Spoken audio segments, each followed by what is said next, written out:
The opinions expressed on this show do not necessarily reflect those of the Barber's Chat Network, our great partners at H&B Media, or any of our media peers. We're just five idiots who love sports and love to talk shit. If you're offended easily, then this show isn't for you. And for those of you who aren't offended easily, sit back, relax, and enjoy the show. Remember, it's only entertainment.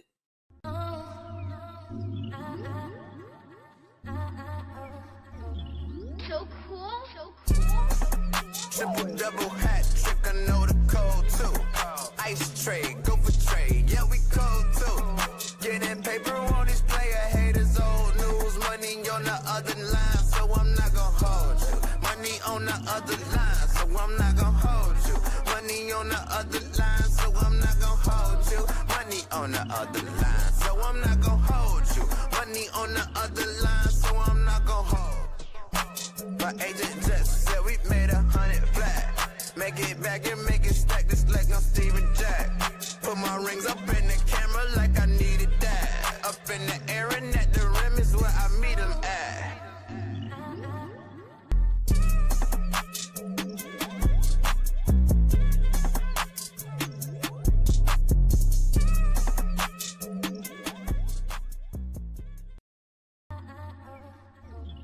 So cool. Triple double hat trick, I know the code too. Ice trade, go for trade, yeah we cold too. Getting paper on these player haters, old news, money on the other line, so I'm not gonna hold you. Money on the other line, so I'm not gonna hold you. Money on the other line, so I'm not gonna hold you. Money on the other line, so I'm not gonna. What's going on, ladies and gentlemen? Welcome back to another edition of I'm Not Gonna Hold You. It is Friday, March 28th, 2025. As usual, I'm your host, Scott. You know to follow me on all social media platforms at Barber Chair Scott. You can follow the Barber's Chair at Barber's Chair Co.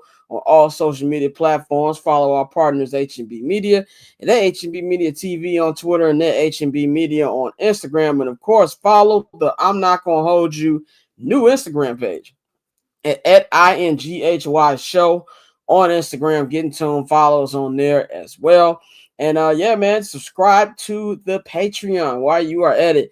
Patreon.com/Barber's Chair Network, man. We've got a whole bunch of different tiers on there as well. We've got the $5 tier for all of them. You know, I'm Not Gonna Hold You, Summer Sessions, 7 Night the Howlers, the whole deal, man. So subscribe there. And if you subscribe to the $10 holler, that is the Barber's Chair All Access tier, you get 25% off your first order at the Barber's Chair Network shop. That is bcnetshop.com. We got some new heat coming for y'all very, very, very soon, man. So we've got a good show for y'all on deck, man. A lot of stuff to talk about. Baseball is back. Got some NBA to talk about. Little NFL to talk about as well, man. But to start, we're going to bring on my co-host for the afternoon, evening, man. We got Dante here on Friday. You know it's Friday. Dante here. And, of course, we got JR Bang. You know to get into him, man. Follow him at JR Bang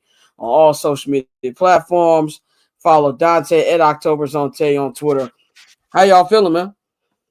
I'm solid, man. Like you said, baseball is back. I got MLB. The show is out. I got a parlay. I'm probably not gonna hit. That's rocking right now. So things are smooth. Bang, how you feeling? Fuck Aaron Rodgers. Shout out to everybody who responded to Bang's story on Instagram today and on TikTok. Yeah, and let me say, there's no underlying things. My father was just that upset at how everything went. He bought a 55-inch TV. I told you that. He bought me a TV and shit after that move. It's just like that man was just that hurt.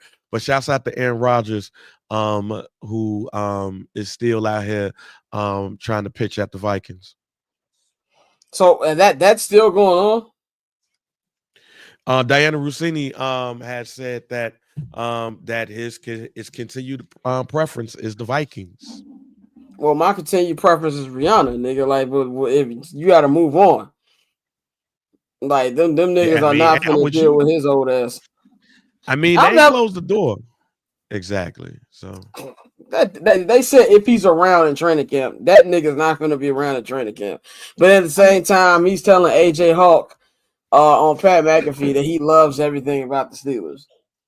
bro, I feel like if anything, bro, just pull a Brett Favre, say I don't want to come to training camp, but I still want to play. Like we don't even need to do this song and dance, bro, because that's what it is. His old ass don't want to go to training camp.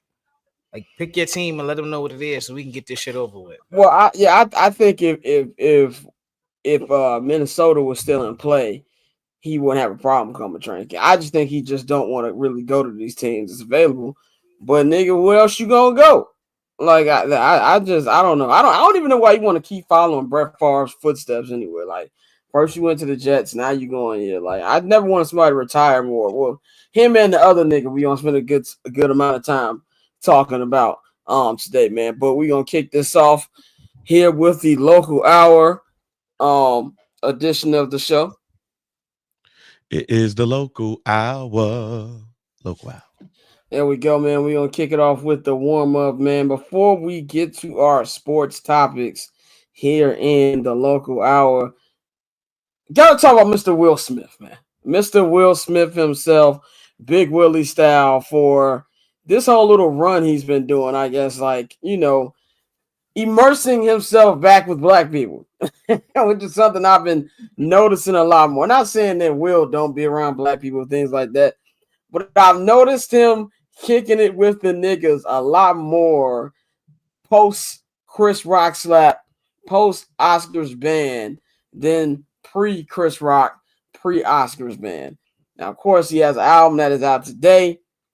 I haven't heard it. I will not be hearing it because I didn't like Will. It was at his peak. You know what I'm saying? I was not getting any play over here, but more power to him. He's on a whole little press run, been interviewed by Sway, said that when he was thinking about his comeback, he only talked to Jay and Kendrick about what he should say and things like that. So, but what's noticed to me is, he's ringing the bell at the Sixers game, doing a 2-hour podcast with Gilly, doing random TikToks and Instagrams with random Philly niggas. Will Smith has been a celebrity for almost 40 years, and he just not getting a key to Philadelphia. Certain things are just not adding up to me, man. I kind of feel like he's getting back just because he can't go full movie star again. Now, granted, I understand that Bad Boys 4 was probably top 3 movie of the summer last year. It did a lot at the box office, but it just hasn't been the same for Will since then. I know that my spidey senses is tingling a little bit about Will kicking in with the niggas a little bit more. And it's off to me. It screams PR stunt. Bang, I'm interested in what you think about am I off on this, or do you think that there's something to him being around us again? I don't want to call it fully a political a PR stunt because Will has been around niggas. Like it's just that the content and stuff wasn't nigga content. I guess that's the best way that I could put it. Like, no, concussion is not nigga content. You know what I'm saying? Like, no. And even when he does things like that really pushes to the community, he is there for it. Musically, however, this is different. Like musically, this is a different. Like full disclosure, I've been on a couple of meetings where he's been on there, been on a couple of Zoom meetings when he's talking about the music. I've heard the story about some of the stories that he's talked about. He said to us when he decided to get back to music, the first 2 conversations he had was with Jay-Z and Kendrick Lamar. They told him to be real and some other shit and everything. Point blank, Will is cold on the side that he has not been cold at in quite some time. So music is that outlet. Music is what got him in the good graces of people. Music is what made him at least a little bit famous. And maybe this could lead to something else. But in the area that Will Smith has made the most money, he is cold. So I wouldn't call it a PR stunt. I would call it a PR run. because when these albums, when you do this, especially when you have not been in the public eye on this side of things for quite some time, that's what you got to do. You got to get in front of the people. You got to get in front of the big interviewers, podcasting. You got to get in front of the podcasters and all of that stuff. So he's doing what you should do when promoting an album. We just have not seen it in quite some time. Yeah, that's definitely what it feels like to me. Is like when we've never seen Will. I like it's gotta be. It's been a long time. Like I can't even like pinpoint the time that last time I can remember Will doing this. Dante, what do you think about this? Did anything stand out to you about what Will Smith is doing? No, I agree with Bang. I think it's just we haven't seen Will go on a press run for an album like that. We didn't get, our generation didn't get that Will Smith, and even back then, press runs weren't like press runs are now. And so you seen him now that he's tapped back into the music. He's like, okay, yeah, I'm talking to Kendrick, I'm talking to Jay, which I feel like that was more so to spark people's interest and let them know that he was really out here doing it. And also when you see him going on $1 million worth of game and Giddey rapping his old school songs, just letting people know that he's still in tune with the culture, even though he was, he still is, a movie star, one of the biggest movie stars of our generation. That goes without saying. So I think it's a combo of both, but more so leaning toward the fact that we've never seen Will actually go on a press run like this. And so, this is something that he fully dove into because, like Bang said, he's cold on the movie side right now. And, that's still probably going to take some time. You still have some people who, feel this type of way about what he did, even though they've, let way worse slide. And we know that. But, I welcome it because, I rock with Will Smith. I know he catches a lot of heat. The Jada Smith jokes ain't going to never stop. But I really fuck with Will. So I've embraced it. I've enjoyed it. I won't listen, the album is not high on my to listen list, but I'll get around to it. And that's not to be disrespectful to Will because a lot of niggas' albums went high on my list. I'm be real. There's very select few niggas who I'm listening to at this particular moment, man. So shout out to Will. I know. Will Smith I've always been a Will Smith fan. I'm more Fresh Prince era. Couple more. I'm not the biggest Will Smith movie fan. Like I like a couple of them. I think he's a solid actor. I always scoff at him being in the same category as Denzel because I think it's disrespectful to Denzel. But I definitely am a fan of some of his movie. I love the Bad Boy. Yeah, you gotta watch if you haven't started watching it yet, Scott. You gotta watch number one on the call sheet. Yeah, I haven't got to it yet. It's definitely number one on my watch list. I watched it. I watched part one, The Men, this morning, and the ladies was white noise because I started to go to work. But no, it's a real dope doc. So they break it up into women and the men and women episodes. Yeah. But you will love it because this is up your alley. You will love it. Yeah. I saw the trailer and I was immediately like, okay, this is what I gotta watch. So I'm gonna definitely watch that, man. I've been watching a lot of soccer, nigga. In fact, for those of you who are interested in where my soccer fandom is going to be going, the decision is coming. I'm not gonna hold you on Monday. I've already made my decision, but the people will know who I'll be following. I'll be giving my Premier League team and my Spanish team, or who I'll be rocking with going forward. This is going to be real LeBron era decision type. And I'm going to put the hat on of whoever the team I'm rolling with. It's come down to 4 Premier League teams. Is it going to be Manchester City? That's a strong candidate.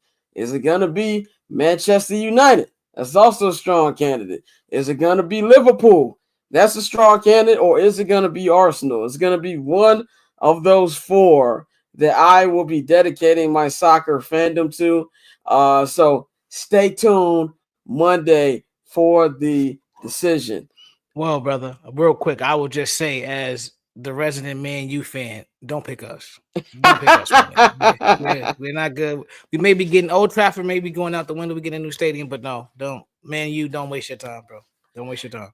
Tosin is a Man U fan. My man B is a Man U fan, and they kind of echoed your sentiments. But I kind of feel like everybody feels like they shouldn't go to some other team. Like niggas also told me, oh, don't go to Manchester City because that's the team that niggas root for when they just starting to get into soccer. And then somebody else told me, don't root with Arsenal. So I don't know. I've already made my decision, and I will not be budging off that decision. But people will know come Monday where I'm going. I'm tapped in. I watched the full game. I watched Barcelona yesterday. I'm tapped in to the soccer life. I know about the rules. See, one thing about me, when I want to get interested in something, I do my homework. I've been knee deep in learning all the different rules, the different competitions that go on the league. So I am ready. And then people keep telling me, "Oh, you're gonna be scared of this or whatever." Well, Orlando's no, or there's like no Orlando just turned in. I just named the 4 candidates. Newcastle was not in them. But Newcastle just did win the Caribou Cup. See, I know about that. They just won that. You locked in for real. I'm locked in. I'm locked in for real. You said Real Madrid for Champions League, maybe. I cannot say yes or no on who I have picked for my Spanish team, man. But tune in Monday, the decision. Where will Scott take his soccer loyalties? Let's get into the sports, man, and a crazy night, a much needed night in Chicago sports last night. All of the teams that played, they hit the field, hit the court, won. Chicago White Sox won their first home opener in 11 years by beating a team that might have a worse history than they do, and that is the Anaheim Angels. A nice win for the White Sox there. Cubs had a slugfest in Arizona, beat the D-backs, and then the Bulls. An amazing at the buzzer halftime heave, not halftime, but half court heave by Josh Giddey to win that competition as well, man. I think the one thing that stood out to me is number one, Chicago sports fans needed something to root for. Like, this has been, in my opinion, one of the worst eras in Chicago sports. Just if you look at it with all the different teams, with the Cubs being right there, but maybe management and ownership not spending the money that they need to spend. The White Sox having the worst record in the history of the sport. The Bulls being the mediocre team they've always been. The Sky not making the playoffs. The Blackhawks having a generational talent, but nothing but trash around them. And who could all forget the Bears' disappointing season that we talked about all the time that happened last year. Last night was a nice pause in everything that you can kind of understand what the city is like when teams actually win a game. And more than the Cubs and the White Sox, because those two situations, I think the Cubs are going to be a solid team. I think they're going to have a real good chance to win the Central. The White Sox are going to be booty. It just is what it is. I don't think they're going to lose as many games last year. They're probably going to be in the same area though. But I want to talk about the Bulls and why this Bulls win was interesting to me, because if you're Adam Silver, last year, the Atlanta Hawks made the play-in, still won the number one draft pick. There's no way you didn't hear that crowd last night and see just the absolute joy and euphoria going through that fan base to have something to root for. Yeah, we know the Lakers are going to the NBA playoffs and are going to have a good chance to get out the Western Conference. The Bulls, not so. The Bulls are going to be a play-in team. If they're lucky, they'll make it to the eighth seed and then get ran by the Cleveland Cavaliers. And that's if they're lucky. They might still lose a play-in game. But if you hear that crowd, you hear the reaction and everything like that, Adam Silver, you should freeze that envelope on draft lottery night. Because I watched Cooper Flagg last night too. I ain't been tapped into the March Madness like that, but I watched Cooper Flagg. He looking like White Tatum out there. The boy hooping. That's who I want on this team. Make it happen. You owe me. You owe all the Bulls fans. But also watch the post-game show on CHGO. Shout out to the homies of CHGO. Big Dave. And Will Purdue was on there. And Will was like, I don't know why y'all getting excited. Like, this is the same thing that's always going to happen. We get excited about little stuff, and bam, you're going to get the 15th draft pick. They're not going to spend any money. And it's going to be the same thing. And that I do agree with. They got to prove it to me that they can build something around what Josh Giddey has been doing, what Kobe White has been doing, and what Matas has been doing. They got to prove it to me. But where's the thin line between being excited about a moment last night and thinking about the future? I want to go to Dante first on this one, because I know you're very much anti-Bulls as you should be. How do you think Bulls fans should treat this run? Because they've been on fire. They won 9 of their last 11 games, and they've been playing pretty good basketball. It's one of those things where as I've gotten older, and everybody who watches this show know how I feel about Jerry Reinsdorf. I give people moments to be happy, bro. Like, as much as we talk about it, these people are not going to lead the Chicago Bulls. We see how much the brand generates every year. We see the unanimous in the pack, no matter the results, no matter how mediocre they are. So it's one of those things where, just enjoy this run, but just know what your ceiling is. Don't sit here and start talking crazy and start making fucking graphics talking about we're going to get Giannis and we're going to do X, Y, and Z and just get us a disgruntled star. No.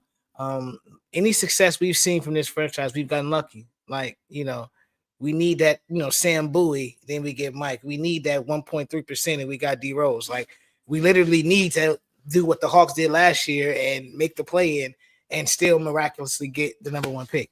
Or in this case, a top 3 pick, bro. Because I think when you got Giddey running point like that, it's still a lot of guys out there that can help this team. Yes, this is a very good draft. And this is the first time in years where I wouldn't be mad if they got the 3rd pick or the 4th pick and not the 1st pick because, they can still build from there. But also, this is the same team that took P. Will with that 4th pick. And he, has not been what we thought he was going to be. So enjoy it. Enjoy the moment, definitely. But just know who owns the team and just know what your ceiling is because the ceiling has been the same for the past 10, 15 years. Like, it is what it is. This is a mediocre ball club still at the end of the day. But, they're on a hot run right now. You got a couple pieces, but, you got to pay Giddey. Kobe's going to want some money eventually. We'll see where it goes because you still don't have a superstar, and this is a superstar-driven league, and we know that. So unless you can get lucky in this draft, which I agree, I think it's time for the league to, as much as people say they don't rig the draft, no, rig it for us. It's time to put a superstar in Chicago if we can't sign one. So this would be the year to do it, but we'll see. Enjoy it, but just know what you got. You should know it by this point. You put the perfect meme up last night with Jerry Reinsdorf smoking a cigar. Because I believe that was a visual of him last night. He's like, gotcha again. And, like you said, nobody's going to lead this thing. Like the Bulls, I can never fully give up the Bulls. Like I can treat the White Sox like they're not in the corner throwing, fucking shit up. I can't do that with the Bulls. It's hard for me to do that. And the Bulls are the reason I love sports. With the Michael Jordan era, with the dynasty years, those are my first, times watching games. I can tell you about the first ever basketball game I ever watched. It was Game 6 of the 1996 Finals. That was the first ever basketball game I ever watched. And I had those memories as a kid. So it's really hard for me, no matter how mediocre they are, no matter how bad the ownership is, to 100%, turn away. I just want them to at least get to respectable at this point. I don't know if there needs to be a path for you to at least be a top 5 seed, or at least at the bare minimum, not be fighting for playing every year. Like I think we got to go baby steps. And the worst part about the Bulls organization, ownership's not going anywhere. Like at least with the White Sox, that one day they're gonna sell the team. Either Jerry's gonna sell it himself, or he's gonna die, and his kids are gonna sell it. We know that there's that possibility there. We already see it in motion right now with one of the Ishbia brothers upping his stake in the team. It's in the mirror. You're driving close to it. The Bulls are a cash cow. Always have been, always will be. They're not getting rid of that team. And as we saw from John Paxson these last 20-something years, AK has the safest job in sports. He's not going anywhere. So I think to me, that would be the most disappointing thing for Bulls fans, and knowing that there's not really any change that I can see. They got to prove it to me. Bang, in your opinion, what do you feel about this Bulls run and how Bulls fans should really navigate this kind of weird space right now? So as I told you on Monday, and I reiterated, I think that while this might not have been the direction of the plan, this is what they want. AK with Dallas never drafted high in the lottery. They never lived that life. They drafted mid to late lottery or in the teens, in the 20s. Their best player they got while a Subway or Taco Bell commercial was going on. They traded Nurkic once they saw Jokic was going to be that guy, and they got assets back. No free agents be like, hey, let's go to Denver. So he's building the team like he built it or like they built it in Denver. They got Josh Giddey from a trade for Alex Caruso, and it looks like the Bulls really got him up in that trade right there. I've always been a Kobe White fan. I remember when the Bulls drafted him, and I thought if they give him the rock and not try to make him a playmaker, he'd be straight. So there's that. The only thing is everybody hope that they're jacked for flagpoles, and it looks like that's not going to happen. And it looks like this team is going to be a playoff team. So they're not going to be a lottery team. So they're not going to be able to get them. However, AK ain't used to drafting in the lottery. So I fully expect for him and his team to really go out and scout who's going to be available between like 13 and 20.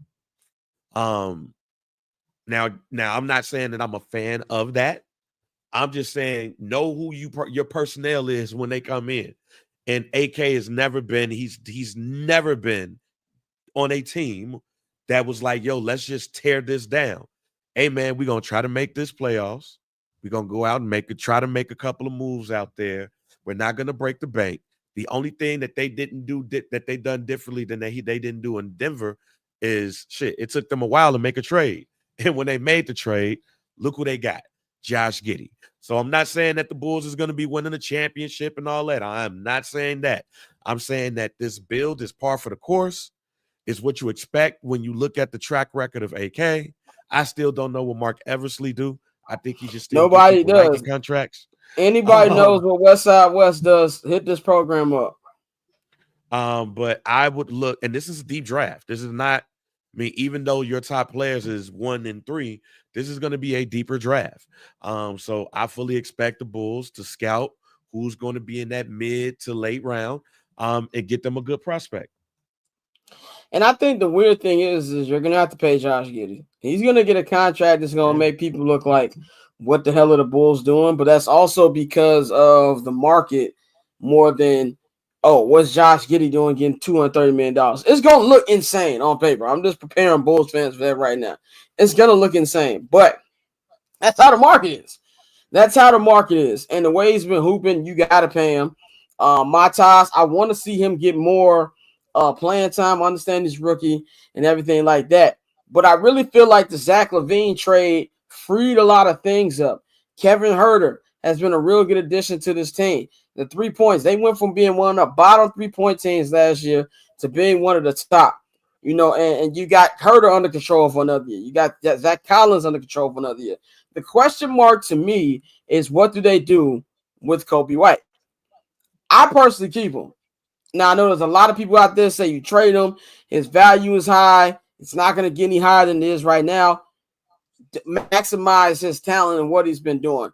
I say keep the man and try to work around that. I think it's fair to say at this point, now check back with me in a couple months when maybe the Oklahoma City Thunder win a championship. But right now, I think you can make arguments that the Bulls want to trade right now. Caruso's been hurt in and out of the lineup. Even sometimes when he plays, he shows flashes, hasn't been as consistent. My question for you, Dante, what do you think about the Caruso trade? Do you look at it any differently than we looked at before? And what do you do with Kobe White? I think the trade is a win-win because I think with OKC, you wanted that veteran presence. So even though he hasn't been playing, he's still been around the team. So I don't think that's as much of an L as we see it, because he's been nicked up. That's always been Caruso.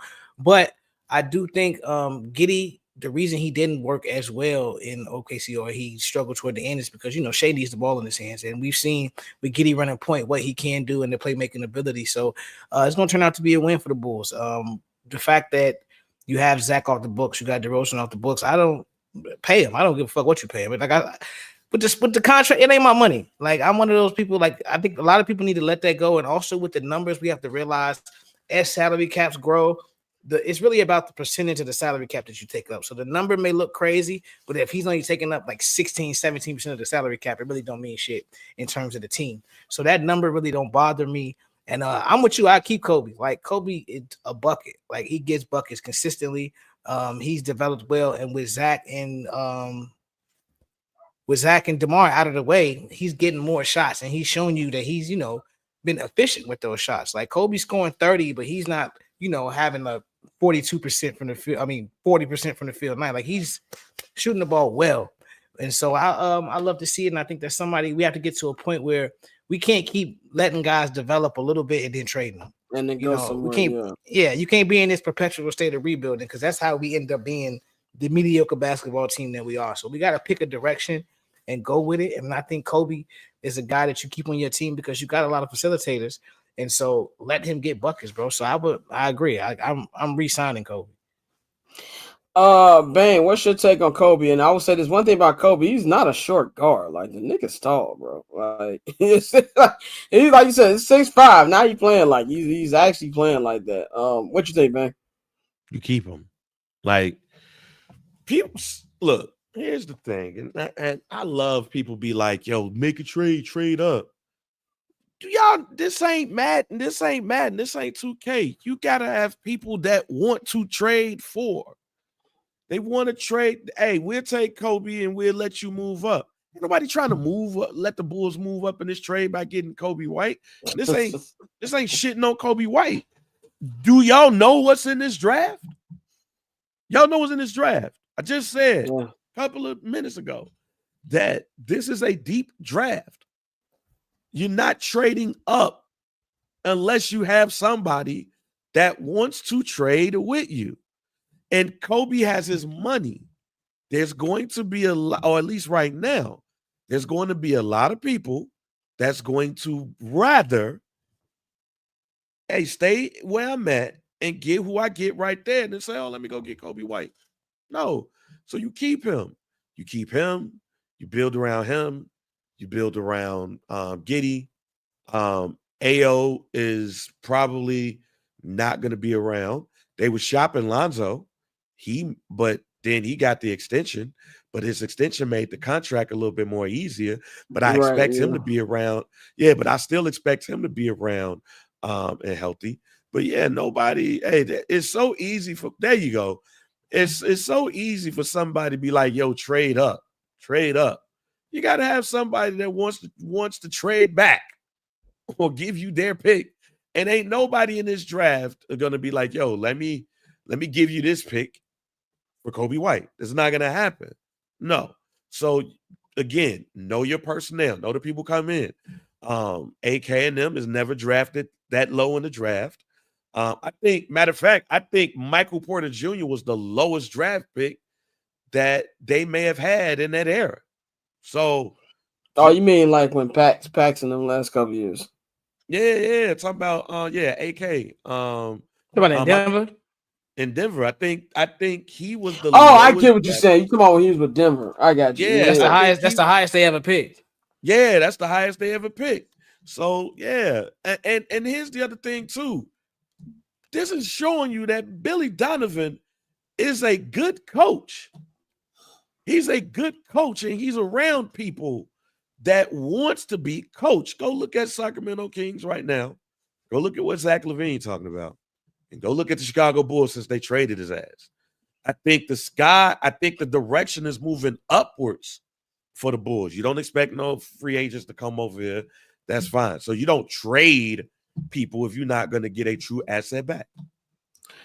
We're gonna get into Kyle said how to coach kids. I always felt the Billy hate was forced, bro. Like as a coach, you can only coach the talent you got in front of you. And I think without Zach and DeMar hogging the ball up, it freed up the offense a lot more. Like you just said, man, Zach is in Sacramento talking about the vibes ain't great. I wonder what the common denominator here is. But Dante, I wanted your take on this. Of course, we'll get into baseball full-fledged later on the show. But we can't just talk about the Bulls. We got to talk about the Sox and the Cubs last night. Cubs winning the shootout. Sox winning a close game where they kind of, run away from it towards later in the game with that Andrew Benintendi home run. What are your expectations for both of these teams? Like long term this year, what do you think both can do or will do? I think with the White Sox, I had to throw the hat on the day. We're undefeated. We ain't been that way in a long time. But with the with the White Sox, bro, when you look at last season, yes, the roster is terrible, bro. And like Mikey called me out when I said this, but this is the team that I think, although they will still be bad, you could look up and they win, 60 games off the strength that last season they had so many games where they blew the lead or where they were 1-run losses. So starting out the season the way they started it, again, I have zero expectations for that to continue. It was dope. You saw TA get the standing ovation. You saw Moncada get booed, and that kind of shows you like how the city felt about both those players because they booed Moncada? Oh no, they booed him when he got a pinch hit. He was always seen as lazy and he just didn't try. Whereas Tim, he just kind of just fell off because of off the court, off the field issues. Tim fell into 63rd holes. That's what he did. Yeah, just tweaking. But no, he wanted to be a YN. That's what he wanted to be. Right, he wanted, or he was a country nigga in a big city, and he got swallowed up by a pause. Yeah, but no. So this is a team that, again, it's a 162 game season, so you can win 60 games and still be ass. So I think this is a team that will win more games than last season. So the over under from Vegas was 53. I would take the over this year for the White Sox. And as far as the Cubs can win their division, bro. That's the thing. That's the issue here. We've had everybody upset about the Cam Smith situation, but Kyle Tucker showed you why he's here. And I don't think they get an extension done with Kyle, but just as far as a 1-year rental, there aren't too many that are better than Kyle Tucker. So if that pitching staff could hold up, I think the Cubs could, very well compete in the NL Central. My thing is Terry Francona wins every fucking way he goes. And so now that he's in Cincinnati, bro, I didn't know he was in Cincinnati. Yes, he's the manager. Exactly. So like with Terry in Cincinnati now, I want to really see what he could do. But the Cubs should be entertaining this year, bro. PCA, he still can't hit, but like it was a couple balls he cut off in the gap, and I was like, oh shit, yeah, no, he's legit. He might be the fastest person in baseball, which is always exciting to have him out there. But you see that development at the plate. Ian Happ is still Ian Happ. They lost Belly, and so you have your questions about where the runs are gonna come from. But like, hey, Alex, you are not the first Cub fan who's told me that y'all have a legit shot, and I actually believe it. It's just about like I said, what the pitching staff does. No, he didn't say legit shot. He said we will in caps. Yeah, in caps. That's confidence right there. I like it. I love it. But no, I think it's gonna be a good summer in Chicago for baseball. Cal, you got me, bro. Me and Cal been talking about this shit for a while with the Cubs. Like they're not a bad baseball team. Like I don't root for them, but when you watch what they're trying to do, they can still get things done this year. Definitely. In hour 3, we'll preview this 2025 campaign with Courtney and Dante. And we got an announcement about a new podcast that Dante is going to be hosting starting next week. So look out for that. This next topic is mainly for Bang. Will Campbell. Will Campbell had his pro day this week with LSU, and his measurements came in longer pause than they did at the combine. That maybe his arms aren't as short as originally reported, but he also says he doesn't care if people say that he's a dog. He can go out there and perform no matter what arm size he has, and he's honestly upset about people like our fellow JR Bang saying that this is a reason that people should stay away from him. Bang, has these new measurements changed your opinion or calmed any of your fears? Because they have him going to the Bears in a lot of mock drafts. Whoa. I have not said that nobody should take him. I said that the way that they talk about I'm telling you what he said. I know. I'm telling you, you said that I'm telling you what you said, what I feel is wrong. Like I am weirded out at the fact that how all of a sudden this man's arms is short and he can't do the work. Now, I also don't know how your arms grow a couple of inches, after it. I don't know how they measure it, whatever. But I agree with him. Like, I agree with him. Like, how has he been doing all this work and then all of a sudden his arms too small? Like, I don't get it. And I don't understand why teams is shying away from him. But now that his arms was measured, paused at 33 inches, then maybe that might give people a reason to be like, okay, I think he's good. If that is the case, then that's kind of fucked up. But I'm with him. Like, I agree with him. Like, he was talking this shit, and the way he was talking this shit, I rock with that too. I mean, yeah, for me, if he's there, take him. Like that. That's why I'm at with it. It never been acceptable. I understand him getting upset about it. Like if I'm getting all these questions asked about my arms, like nigga, even if they are short, what you want me to do with them? Like you see me moving furniture around over here in college, and that's all that you can base off of what I'm capable of right now. I take him if he's there. Like one thing about this offensive line that the Bears have right now, I do love all three of the moves they made. I think this is a much more veteran line than before, and I feel a lot more confident than I did the last couple of years with the offensive line. Having said all of that, I still need some young bucks. As we have seen in time and time again, especially in this free agency, have your own players. The players that are getting paid are the ones who are getting paid by their own teams because they went out there and they picked the right guys and they invested. That's what they need to do. Because if you look at all the guys they signed, their contracts kind of only 2-3 years left in total. You need those guys who's going to be lined up with Caleb long term. And if Will Campbell's there, I take him. And as you can see on a lot of these mock drafts, a lot of mock drafts are now having him go to the Bears because it looks like Ashton Jenkins might actually go to the Raiders. He's getting a lot of Raiders love right there. So we'll see how that goes. Dante, any thoughts on Will Campbell?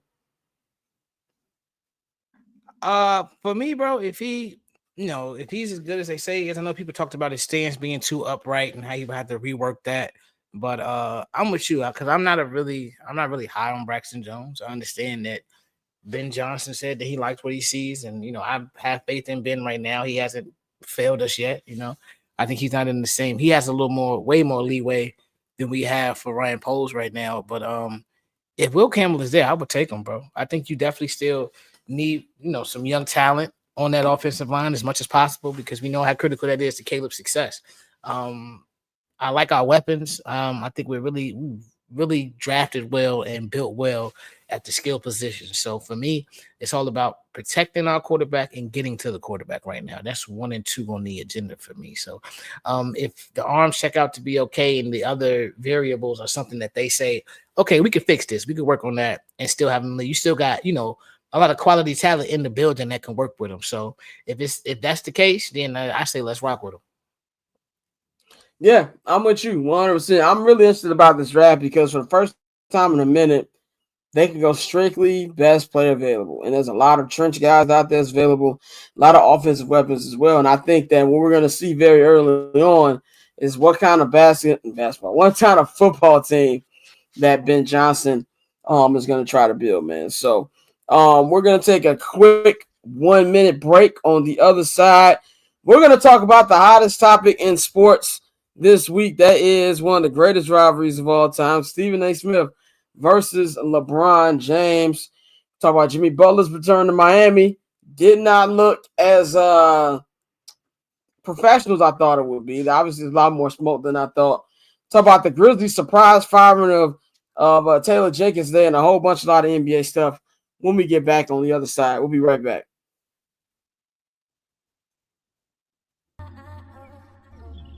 So cool. Triple double hat trick, I know the code too. Ice trade, go for trade, yeah we cold too. Getting paper on these player haters, old news. Money on the other line, so I'm not gonna hold you. Money on the other line, so I'm not gonna hold you.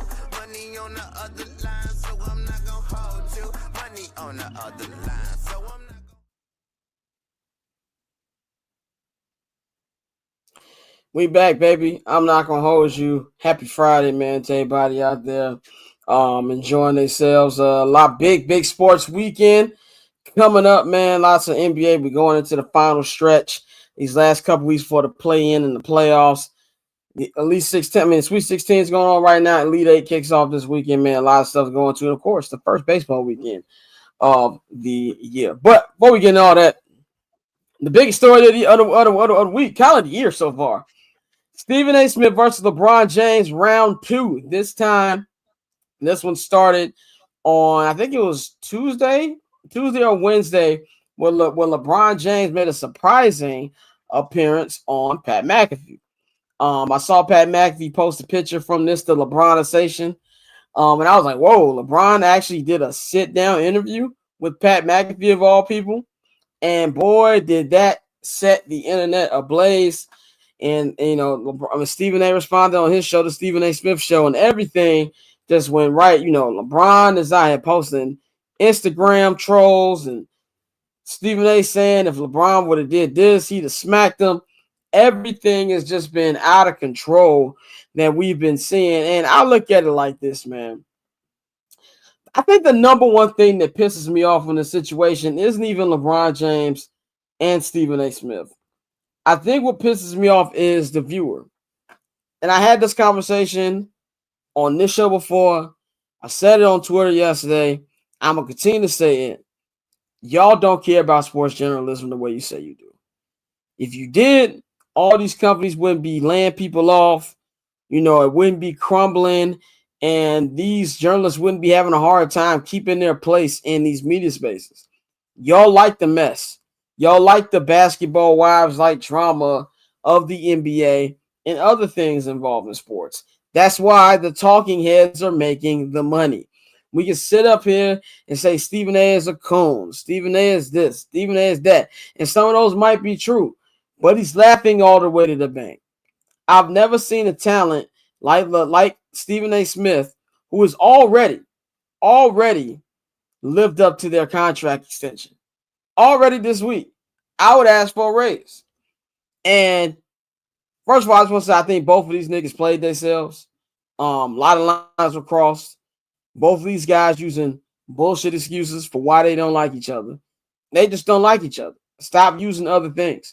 If you're Stephen A., you think this is strictly just about LeBron being upset about you not thinking he's Michael Jordan, I think you're a moron.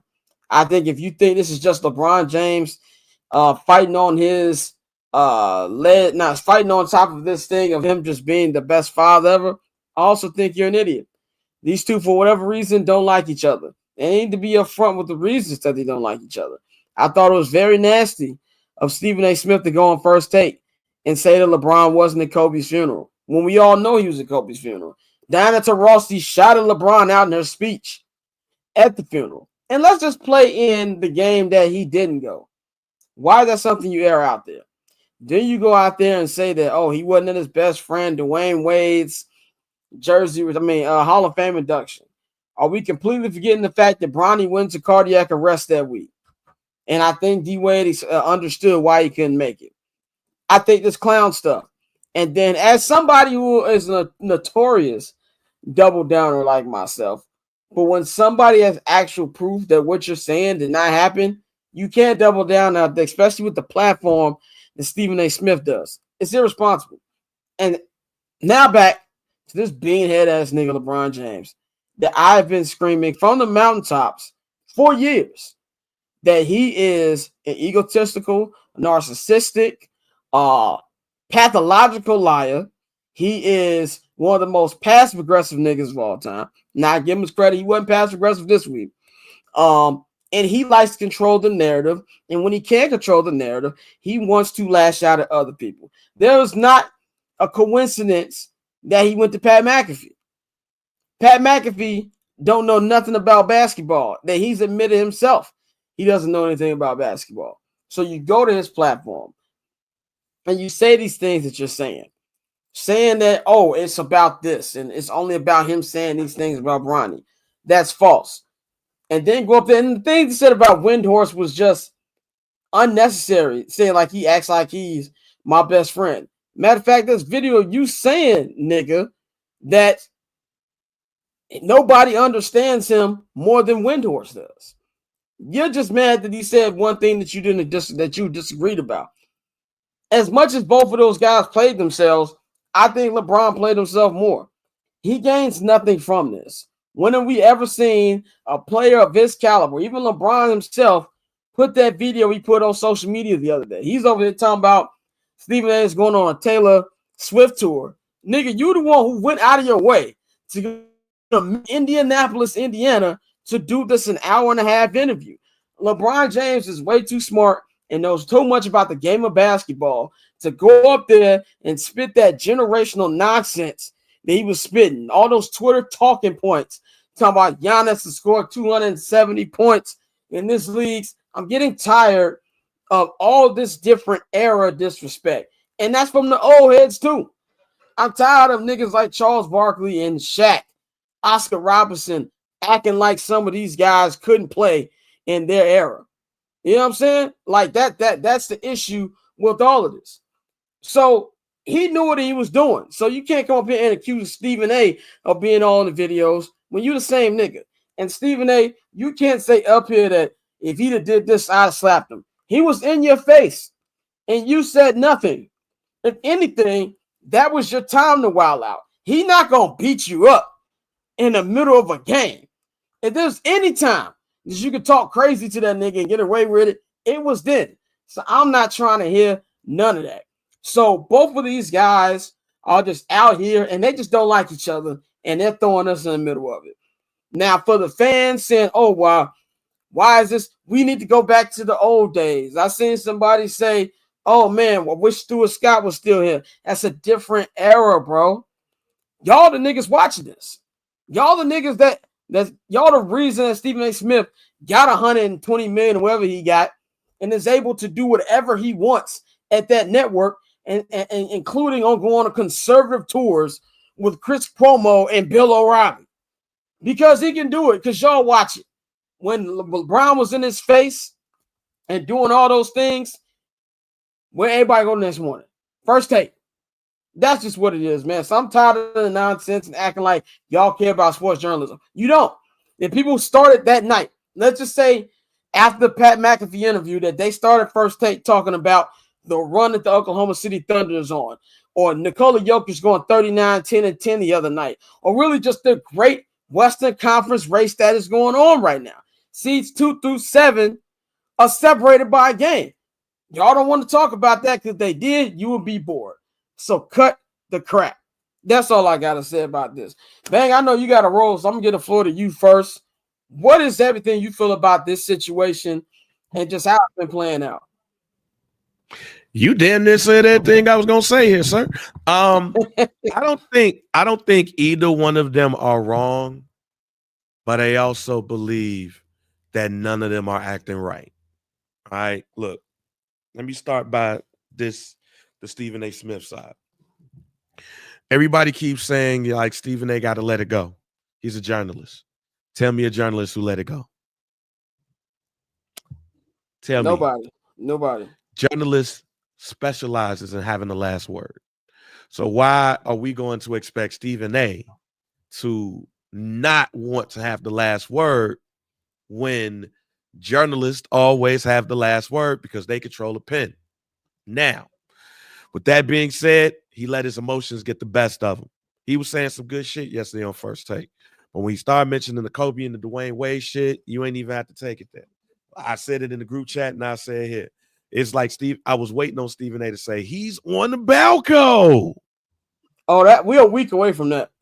Now I was waiting on that, but I also believe that from a Stephen A. Smith standpoint, because he fucked up so royally, it's over from his side. LeBron James deserves ample criticism here, because I'm sorry, dad or no dad situation. It was very unprofessional of confronting somebody at the game. We can talk all that nigga shit we want to about how, oh man, hey, anytime, any place, all that. It was calculated, ladies and gentlemen. And this is part of why I hate debate shows. This is also why I hate debating with niggas. This is why sometimes I'll be like, look, we can agree to disagree, but ain't nobody gonna try to change my opinion. Because this is what is not. That's why I've said that on here a couple of times. Because I hate debate shows. Because I believe you're 100% right. And I've said it here too. Niggas are the reason. The niggas who complaining are the reason why First Take existed. When Cold Pizza was Cold Pizza, y'all wasn't watching that shit. When they put the 1st to 10 aspect in the cold pizza, y'all started watching. When they made it 1st to 10, y'all started watching more. When they made it first take, y'all really started watching. Stephen A will tell you they have been number 1 for 13 years. It's because of viewers like you. So don't get in your feelings and shit now. Talking about I missed the time when, because niggas, y'all are the reason why First Take exists. The Stuart Scott thing. Stephen A. Smith and Stuart Scott are 2 different broadcasters. Stephen A. Smith is not a lead guy on a show. He is not the lead host. That's what Stuart Scott was. Stuart Scott is Malika Andrews, ladies and gentlemen. That's what Stuart Scott does. There's what Malika Andrews do, and then there's what Skip does, and what Stephen A. does, and what Nick Wright does. There's a place for both because it has always been a place for both. Go look at baseball tonight. Go look at inside the NBA in its whole existence. Nothing is new, ladies and gentlemen. So for y'all to get older and be like, oh man, no, Stephen A. Smith is a pundit. He is a journalist. He is a writer. He is all of those things, and he's bringing all of that to this forum. So the Stephen A. Smith, Stuart Scott, what I missed about that era? No, nigga, you miss, if that's what you saying, nigga, you miss Sports Center being the only show. That's what you miss. Sports Center being the only show. That's what you miss. And it's not about Malika Andrews being a little crazy, though. It's not about that. Like, we sticking to the subject here. Malika Andrews is the host of NBA Today. Stuart Scott was the host of the NBA show where he was there. Then there was other people sprinkled around. Those are the basketball players, and those are the analysts. That's what Stuart Scott was. He was not Stephen A. Smith and vice versa.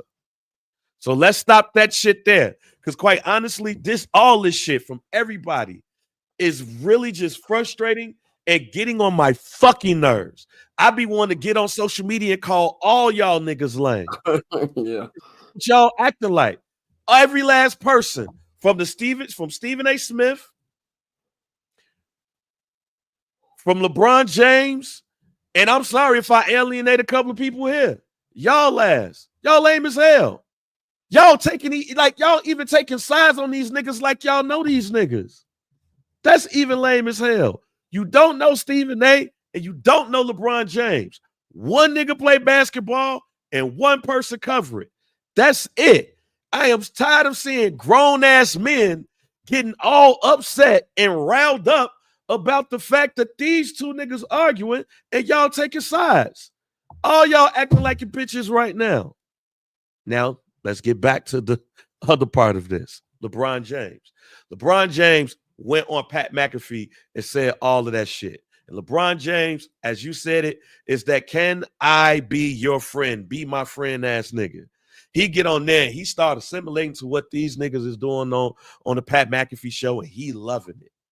Come on, man. In 40 years, when your ass is walking around here a little bit slowly, you're going to see some of these young niggas be talking shit about your ass like you talk shit about them niggas in the 70s. Matter of fact, low-key, some of them kids is doing that shit right the fuck now. And the Stephen A. Smith shit, you knew what that shit was going to do. In fact, you knew that shit because you came on the show right after first take. This shit is calculated. Yep. Like my man Scott said, everything is a damn press run. Everything. So look, my thoughts on it, Stephen A. is right in his assessment. LeBron James is right in his assessment. The only thing that's wrong about this shit is niggas is acting like pure assholes while they trying to do this shit. And not just those two, all y'all that's getting on the internet really taking up for all of this shit. Because here's the flip side of this shit. That shit that LeBron James did Ain't none of y'all niggas doing that shit to family members or niggas in the goddamn barbershop.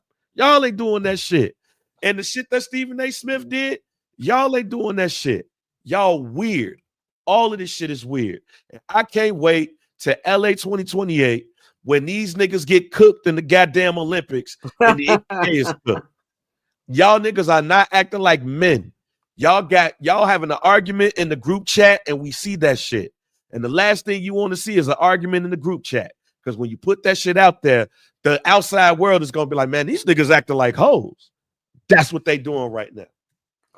And especially when it comes to what we're hearing about LeBron unfollowing Kendrick Perkins, and then Kendrick Perkins going, that's why I blocked him from my phone too. Both of y'all look crazy. Like, both of y'all grown men. One is 40. I think both of them 40. I don't know exactly Kendrick Perkins' age, but both of y'all look crazy. They the same age. Yeah, both of y'all niggas looking crazy, bro. Like, it's a lot. And the Bron fans, like, one thing that annoyed me today was when they showed Wendy saying, like, you know, he's not mad at LeBron and he owes LeBron a lot. And niggas like, this is the appropriate response. I'm like, yo, get off of it. Like, y'all want people to bow down and kiss this nigga. I forgot the damn Wendy shit. Wendy ain't never do no shit bad about LeBron. The nigga known this nigga for 25 years. Yeah. That nigga ain't never said that nigga was his best friend or anything like that. That shit was some real hoe shit. Because all Wendy did that other day was stay his opinion. And if anything, that capitalizes what Stephen A. Smith said that is true. That nigga Wendy ain't do no shit like that. He covered that shit. He gave his opinion. LeBron James don't like that shit. And that's why I stand on it. I stand on it. While y'all talking that shit about Malika Andrews, I stand on that shit. Wendy said some shit that LeBron James didn't like years ago, and Dave McMenamin became his new fucking press best friend. That's what the fuck happened. And I'll say this too. I found it funny that he said that he was mad that Wendy said that he signed with Nike because of Michael Jordan, and then he continued to name Michael Jordan as one of the reasons he wanted to wear Nike. Is it Uchiwale or does it one Mike, my nigga? Like that's the issue I have. That's why Mike don't talk to his ass. And that was another thing too. Oh, because I'm still playing. Nigga, who you think you are? Like I know who he thinks who he is, but like I don't believe that Michael Jordan sits up in his house and just think about LeBron all day. Now that he retired, let me go talk to him. Yeah, not Michael Jeffrey Jordan. Like y'all got Michael Jordan messed up. Like that there's a lot of things about that. Then he's like, well, me and Kobe hadn't had the best relationship until he retired. Like, niggas not thinking about you the way you think they are, bro. And that's what annoys. Like, when it comes to basketball, like, people call me a LeBron James hater, that's fine. I wear it. I don't care. When it comes to basketball, I can't say anything about him. If you think he's the greatest of all time, I think you're wrong, but you at least have a platform to stand on. We're not talking about LeBron James, the basketball player. But LeBron James, the nigga, is a whole ass nigga to me. I'm sorry. Go ahead, Dante. We've been going for a long time. I bet you got to leave right now. I don't want to go for it. You got to bounce. So I just want to hear Dante's thoughts because I don't want to leave and he don't give his thoughts. That'd be bogus as hell. Like, I mean, LeBron is. I mean, this is just more of an example of why he's the most polar. I feel like the most polarizing player we've ever seen. Like, even more so than Mike, because it invokes such a visceral reaction from everybody. Either you really love him or you really hate him.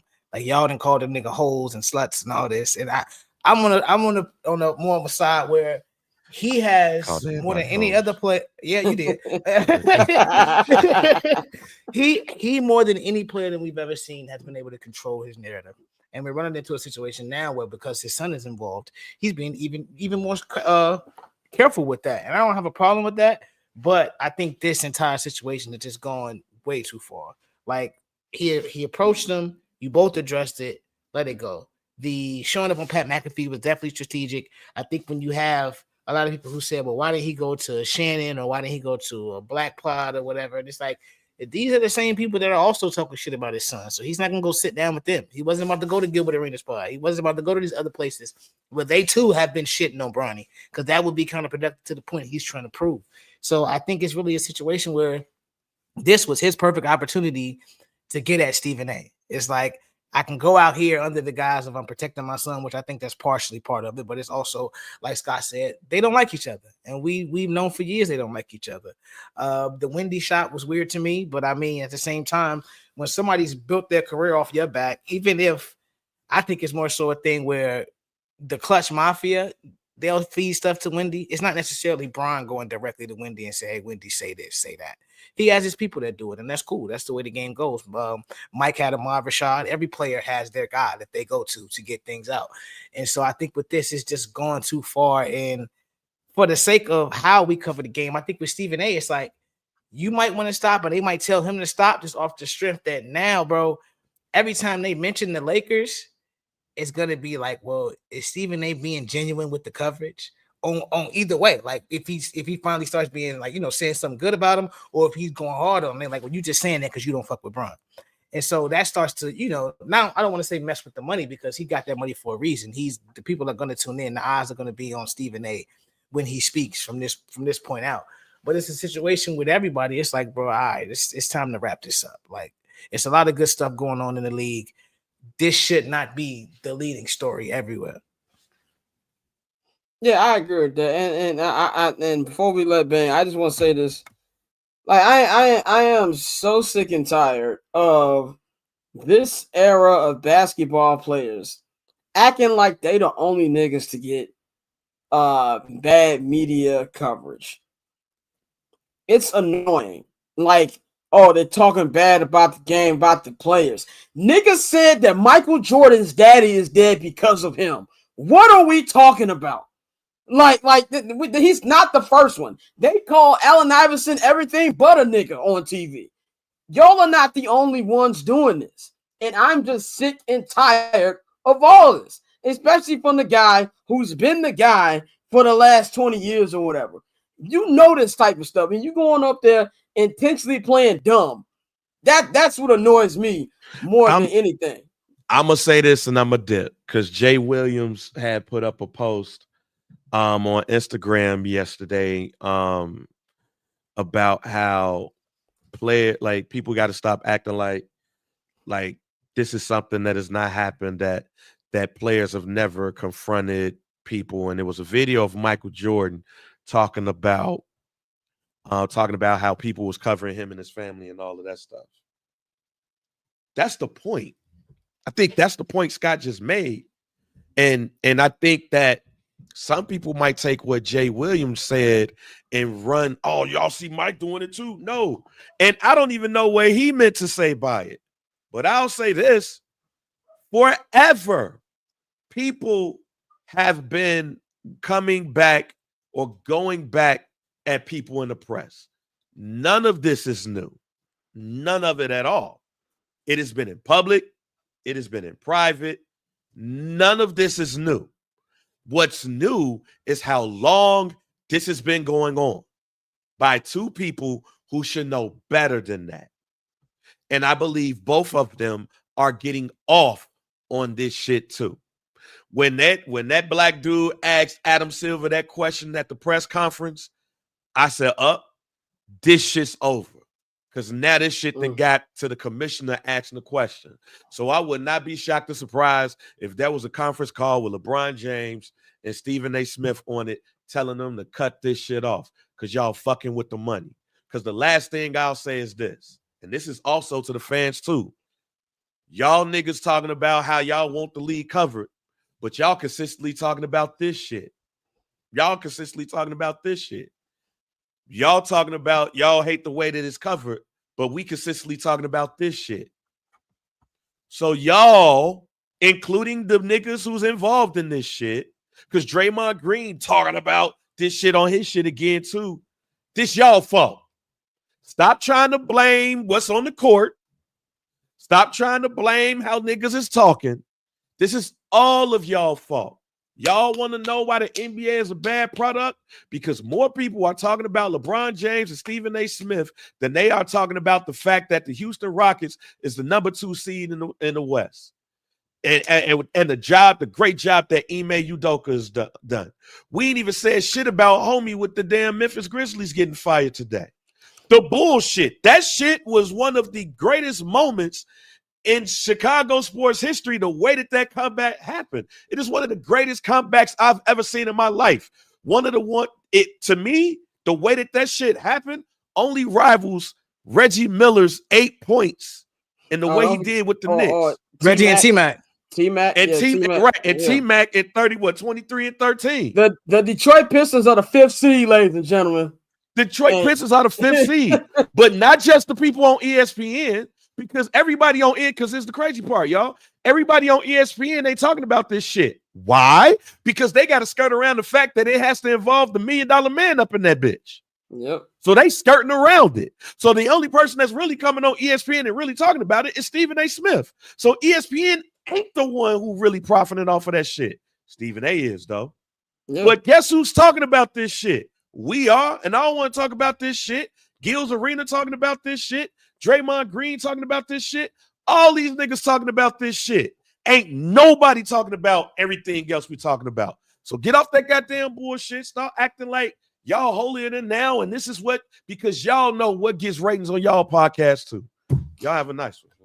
Bang, I know you got a roll, so he's catching in his PT early because Bang always says, "Why my PTO ain't got approved." Y'all follow Bang at JR Bang, all social media platforms. Bang will holler at you on Monday. All right, y'all, peace. All right. And I'll just say this one last thing on this topic before me and Dante move on to our next topic. And that is, in a couple months, if the NBA Finals is Oklahoma City Thunder versus the Cleveland Cavaliers, and y'all niggas ain't talking about how this is one of the best basketball series for finals we've seen, you full of shit. Keep the same energy if that's a series. For all of y'all tomorrow, real coverage, man. But anyway, man, Courtney will be here in about 30 minutes, but we're going to get into some more NBA stuff, man. Just quickly, I don't want to spend too much time on this because we do got a lot of other stuff to get into, but Jimmy Butler made his return to Miami this week. Warriors got absolutely lambasted by the Heat. Lost by like 30 points. Steph Curry did not play that game. Just want to throw that out there. But he said, I think he's been interviewed by Taylor Rooks, friend of the program, and he said that no, Pat Riley, he has not said anything to Pat Riley, and Pat Riley better not have said anything to him. And on top of all that, the chilly response to his former teammates after the game was very weird to me. We know, I want to get your opinion on this, what you thought about Jimmy and everything with the Miami, because I kind of feel like we're starting to see a pattern. As much as Jimmy do be wilding, you're seeing a pattern of how Pat Riley acts when players don't kiss the ring. We know about how much there was some friction when LeBron left. Same reason I think it's going to take a while for LeBron's jersey to get retired in Miami. We know that he let Dwayne Wade leave. Like, Dwayne Wade had to go to 2 other teams before he came back home. We heard about the story. LeBron confirmed the cookie story, being on an airplane and Pat Riley took his cookies away. Do you think that the appeals of Heat culture and all this other BS is getting pulled to the side and we really seeing for what it is?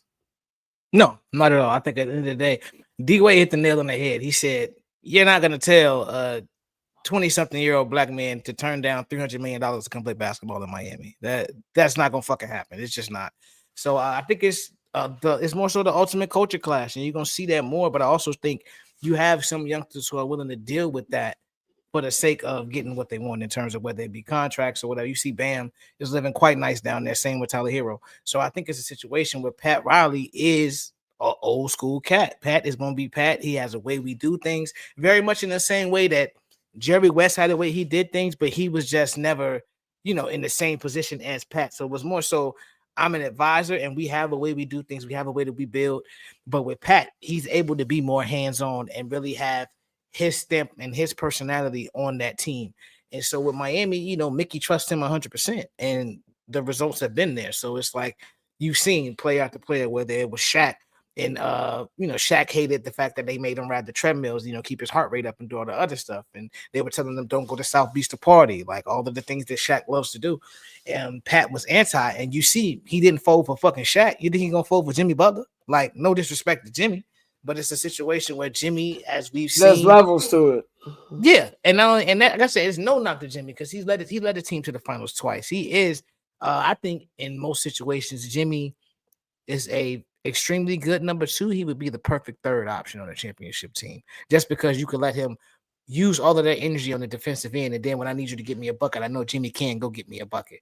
But in terms of having him be the guy, I don't think it was ever meant to be that for him. And we've seen that every team he goes to, there is a honeymoon phase that eventually wears out, and you know his he wears out his welcome. We'll see what happens in Golden State because you got Steph, who, although Steph is more mild-mannered, I still think his presence and his aura of who he is commands more respect than anybody that Jimmy's ever played with.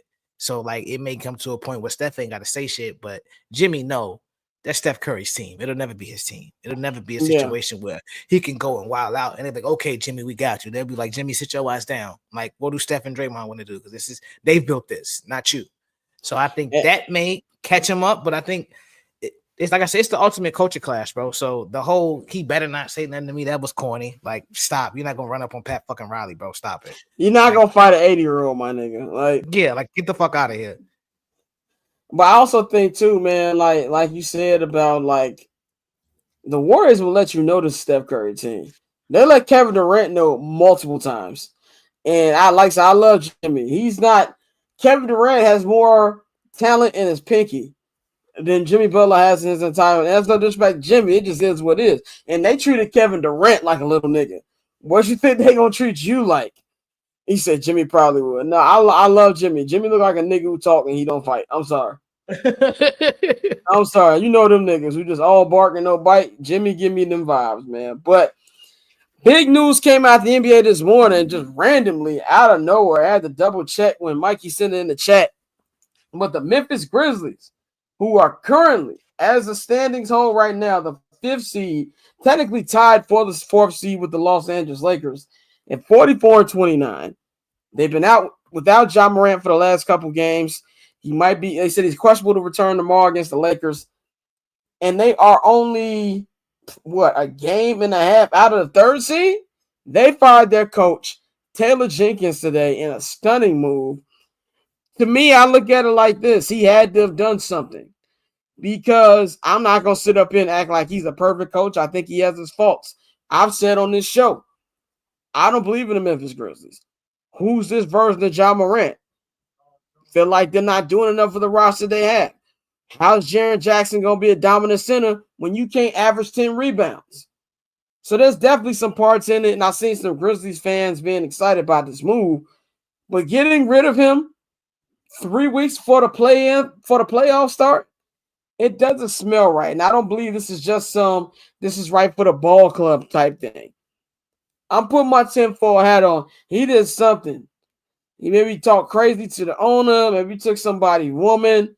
Whatever it is, there's more to this story. And I'm pretty sure we will find out soon. Dante, what do you think about this, man? What stands out to you about this story? I think it's definitely something internal. I don't know if the players went to him directly or what. But it just doesn't sit right with me when you have the development that they've had in Memphis and the fact that this young team has been gelling together with this coach. I think the fall off of Ja is kind of, overstated because right now, he's still averaging his career averages. It's just, the excitement around him and everything he does hasn't been the same. He's had his injuries. He said, I'm really not trying to dunk as much anymore because, the toll it is taking on his body. So for me, this has to be a situation similar to Milwaukee last season where somebody who has influence on that team says something. That is very true. They even though, like you said, Josh getting his numbers, but they're not running the ball through him as much. Cal's right. But it's a situation where whether it was Ja, I'm not gonna sit there and put that on Ja. We love to always put it on the superstar, but I think there aren't too many players on that team besides Ja who have the leeway to say something that would make them fire him, and he's not doing a bad job. Unless he just legit got into it with the front office about something. It's like, hey, I want to do this, I want to do this. And they're like, no, we need to play this way, or we need to play this particular person. Because you have had those clashes. We all know about it. The stories come out at the end where a coach, they go to a coach and say, well, you should have did this. And he's like, nah, bro, I'm not doing this. And so it sucks, bro. But yeah, them players are they responsible for this one to me. And this is a good one here from the chat. Fluid901 said they quit on him right for All-Star break, plus the offense working out. I don't think the question is whether he was a fit or not for the team. It's the timing. Now, maybe nothing went on and the ownership's just like, look, we're that concerned about the way the team's been going that we don't want to waste another postseason, so we're going to get out in front of this now. That's the only basketball thing that can make sense and that you can partially sell to me. But I think there's more to this because stuff like this in the NBA just don't happen. So that's why I really want to see what's going to happen with this. Maybe is what Fluid is saying, and maybe this is just a basketball decision, and that's all that's been happening, man. Los Angeles Lakers. LeBron James has been in the news for him and Stephen A's war. Let's not forget about the actual Laker play on the court since he got hurt. It has not been good. In fact, the Lakers are 4-6 in their last 10. LeBron James had maybe 30 of the worst seconds he's had in his career last night since the 2011 NBA Finals. I don't know what that was. Lazy defense, not even trying to guard Patrick Williams. Patrick Williams obviously isn't great. We'll tell you this on this show time and time again. That nigga's a waste of a draft pick. But he can hit a corner three. Guard your man. And then completely just letting the ball go to Josh Giddey after that. And then the half-court shot, he didn't even try to attempt to guard that until it was too late. And the Bulls come back and win that game. He had a terrible game offensively. He had another terrible game the night before in Indiana, but of course it got bailed out when he tipped the ball in because the Indiana Pacers decided, let's not take our best player and call a timeout and run an offensive play for him at the end of the game, and that's why they lost. He was on the verge of breaking an 18-year streak of him having at least 10 points or more. He did not play well in that. They got banged on in Orlando. He did not play well on that. Luka Doncic, I love Luka, one of my favorite players, but he might be top 5 worst defensive player I've ever seen in my 30 years of watching basketball. He don't even try. And then you've got some of these crappy rotations that JJ Redick looks nice to do. Right now, they are a 4th seed. They're a game and a half behind Denver. Their schedule doesn't get any easier. My question to you, Dante, because I believe they're coming back to earth in the team, and we think that they probably will be, and not everybody throwing these niggas in the finals right away. Do you think we're seeing the real Lakers, or if they're just in the middle of a rough patch right now? I think it's more so in the middle of a rough patch. You got to remember, they reshuffled the deck a bit, and when you go from having a defensive anchor like Anthony Davis to now you have your coach who's actually scheming out the defense and trying to do different things. It's going to be growing pains. They started off hot, Jackson Hayes and all those. But at the same time, when you start calling out names like Jackson Hayes and niggas like that, it's like, okay, let's dial this back. I know the numbers may say we were number 1 defensively, but that was more so the league adjusting to what they do. And it's always going to be an adjustment period on both sides. And so with Luka, I think the biggest issue is he does have his moments where he tries to give effort on the defensive end. But because of everything he does on the offensive end, in the fourth quarter, hunt him down because he's tired. He's fat. Like, he's out of shape. So it's like, no, we're going to find him. We're going to pick and roll him to death. And that's what teams have been doing. And it's hard to, scheme around that when you're always going to have a guy who, because of his conditioning, when it gets down to the fourth quarter, Luka's probably going to be tired, bro. We've seen that for about 3 seasons now. Now we know what it is. And now teams are just starting to key on it. When he was in Dallas, he could funnel guys to the middle, and I got Lively and Gafford down there and things like that. But the Lakers don't have that. They don't have those people down there that can defend like that. So it's I still think more of a rough patch. They'll have to figure some things out, and they can still be a dangerous team. But that's something they're gonna have to deal with as long as Luka's conditioning is gonna be an issue. I'm with Kyle. Kyle says they're not ready yet. Them having to figure out during playoff time is scary. Yeah, I 100% agree with that, Kyle. I think that this team, you can't discount them because they have LeBron James and Luka Doncic, who both of those guys individually can win you a game by their own. Now you got them together. But when you go into these teams, you look at this. One thing I think about the West, it's a free for all. I think this entire NBA playoffs has potential to be one of the best postseasons we've seen. There's at least about 5 or 6 teams that you can sell me on winning the NBA championship. Right now, the playoffs start. They play Memphis. I'm not picking Memphis to win that series, but that's not going to be a short series. And I think that you're going to see Jackson Hayes, as well as he's been playing, get exposed in these series. JJ Redick, as good as he's been this year, this is his first playoff as a head coach. And the defensive dip that they've taken the last week or two, that ain't something that's just going to get miraculously better in the playoffs. And like Kyle said, they're going to have to figure it out on the fly. One thing about the playoffs that we see time and time again, 7-game series, much different than a game here and there, because all the weaknesses that the Lakers have are going to be exposed by opposing coaches. If the playoffs, if they start today, I think they get mopped by the Thunder. Not by the Thunder. You know what I'm saying? I think they get mopped by them. And I don't think LeBron James is healthy. I don't. I think he came back because he saw them falling down the standings. I don't believe he's 100% healthy. When you have a growing injury period, no matter what age you are, it's going to take you out sometimes more than 2 weeks. But when you're 40 years old and you have a history of these injuries now, I just don't believe he's healthy. And I believe that's the reason why it's been looking so bad these last couple games. So they should be on a 3-game losing streak right now. They should have lost to Indiana. And when it comes to Luka Doncic, Tyrese Halliburton saw that nigga every play and was like, food. That was like almost a double-digit lead with like 2 minutes left. It shouldn't even went to the last possession. That's the things I would worry about if I was a Laker fan, man. Couple more NBA topics, then we're going to bring Courtney in. Nikola Jokic. This nigga right here, bro. I love watching him play the game of basketball. He is averaging a triple-double for a big man. First of all, for anybody, it's insane. I think Russell Westbrook did it so many times that I think we've not really appreciated just how hard it is to do. But as a big man doing it, and with the roster he has now, I'm not saying it's a bad roster, but compared to these last couple years, it's by far the worst. You know what I'm saying? Yeah, that's a good one. I didn't yet. Halliburton had 20 dimes yesterday, 29 2 nights ago.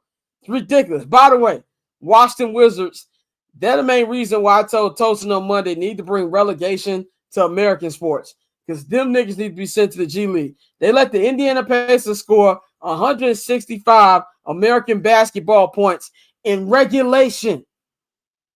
What are we doing here? But my question to you, Dante, is Joker already a top 5 center of all time? It's close. It is actually really, really close, because I mean, I'm looking at the top 5 right now. At least in most people, this is the general consensus of the top 5 in no particular order. Of course, you got Kareem, you got Shaq, you got Wilt, you got Hakeem, you got Bill Russell, and then it starts getting into some names that you could actually debate if Joker is better than them already. David Robinson, I would say he's better than David Robinson already. I think we can. How you feel about that? Yes, 100%. Okay, 100%. he better than David Robinson. And I'm not one of them niggas who disrespecting David Robinson. I think the Admiral was cold. Exactly. And the same with Patrick Ewing. I think he's better than Patrick Ewing. Yeah. Moses Malone was a dog, but I think he's better than Moses Malone. Like, I mean, when you start going down the names of people that we historically just put up as, you know, the best centers. So you said in your 5, you got Shaq, Hakeem, Wilt, Shaq, Hakeem, Wilt, Kareem, Russell, and Bill Russell. Kareem. Okay. Yeah. So like those 5 are the. It's tough to say, is he in those 5 already? If he stays on this pace, he'll definitely be in that 5. Now, who you take out? I got personal preference, but it's tough. I got a Shaq hot take, man. And I know this sounds I know what you're gonna say. I love Shaq. I really do. I gotta put the preference on it. I love Shaq. Remember the Shaq pack at Burger King, my nigga? I got the Shaq pack at Burger King. You know what I'm saying? I never wore Shaq shoes. My mama ain't had me bogus out there. I ain't had no Shaq shoes. I saw Kazam, nigga. I had a Shaq jersey. I had Shaq in Orlando. Shaq was my nigga with the Lakers, bro. I had Shaq's first jersey when he went to Miami.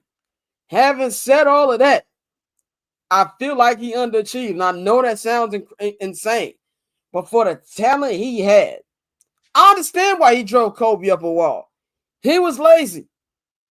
It just is what it is. And everybody's saying, I think the 100% edge I'd give Shaq over Joker, way better defender. Like, I think for a lot of Joker haters out there, they say Joker doesn't play defense. He's one of the worst defenders. I agree with that. But he's like Magic Johnson in a 7-footer's body. And I'm not here to body shame, obviously. I need to be in the gym. But this nigga does not move like somebody his weight. And I think that it's impressive to that fact. And one thing I'll give Joker, he reminds me of pre-Laker LeBron, as in if you got him in a 7-game series, I don't care what the rest of this roster looks like, you got a chance to win. And that's why I got to give Joker. So right now, I'm not going to disrespect Diesel by taking him out because he's still up on Joker on 3 rings. Joker got to get a couple more, but it's 100% a very close, very, very close discussion right there. But if I had to take anybody out right now, I'm taking out Will Chamberlain. Because I've said it time and time again. We got footage of Dr. King getting a brick hit on him in Marquette Park, but there's no footage of the 100 points. I don't buy it. So if I'm taking anybody out of there, it's Will the Still.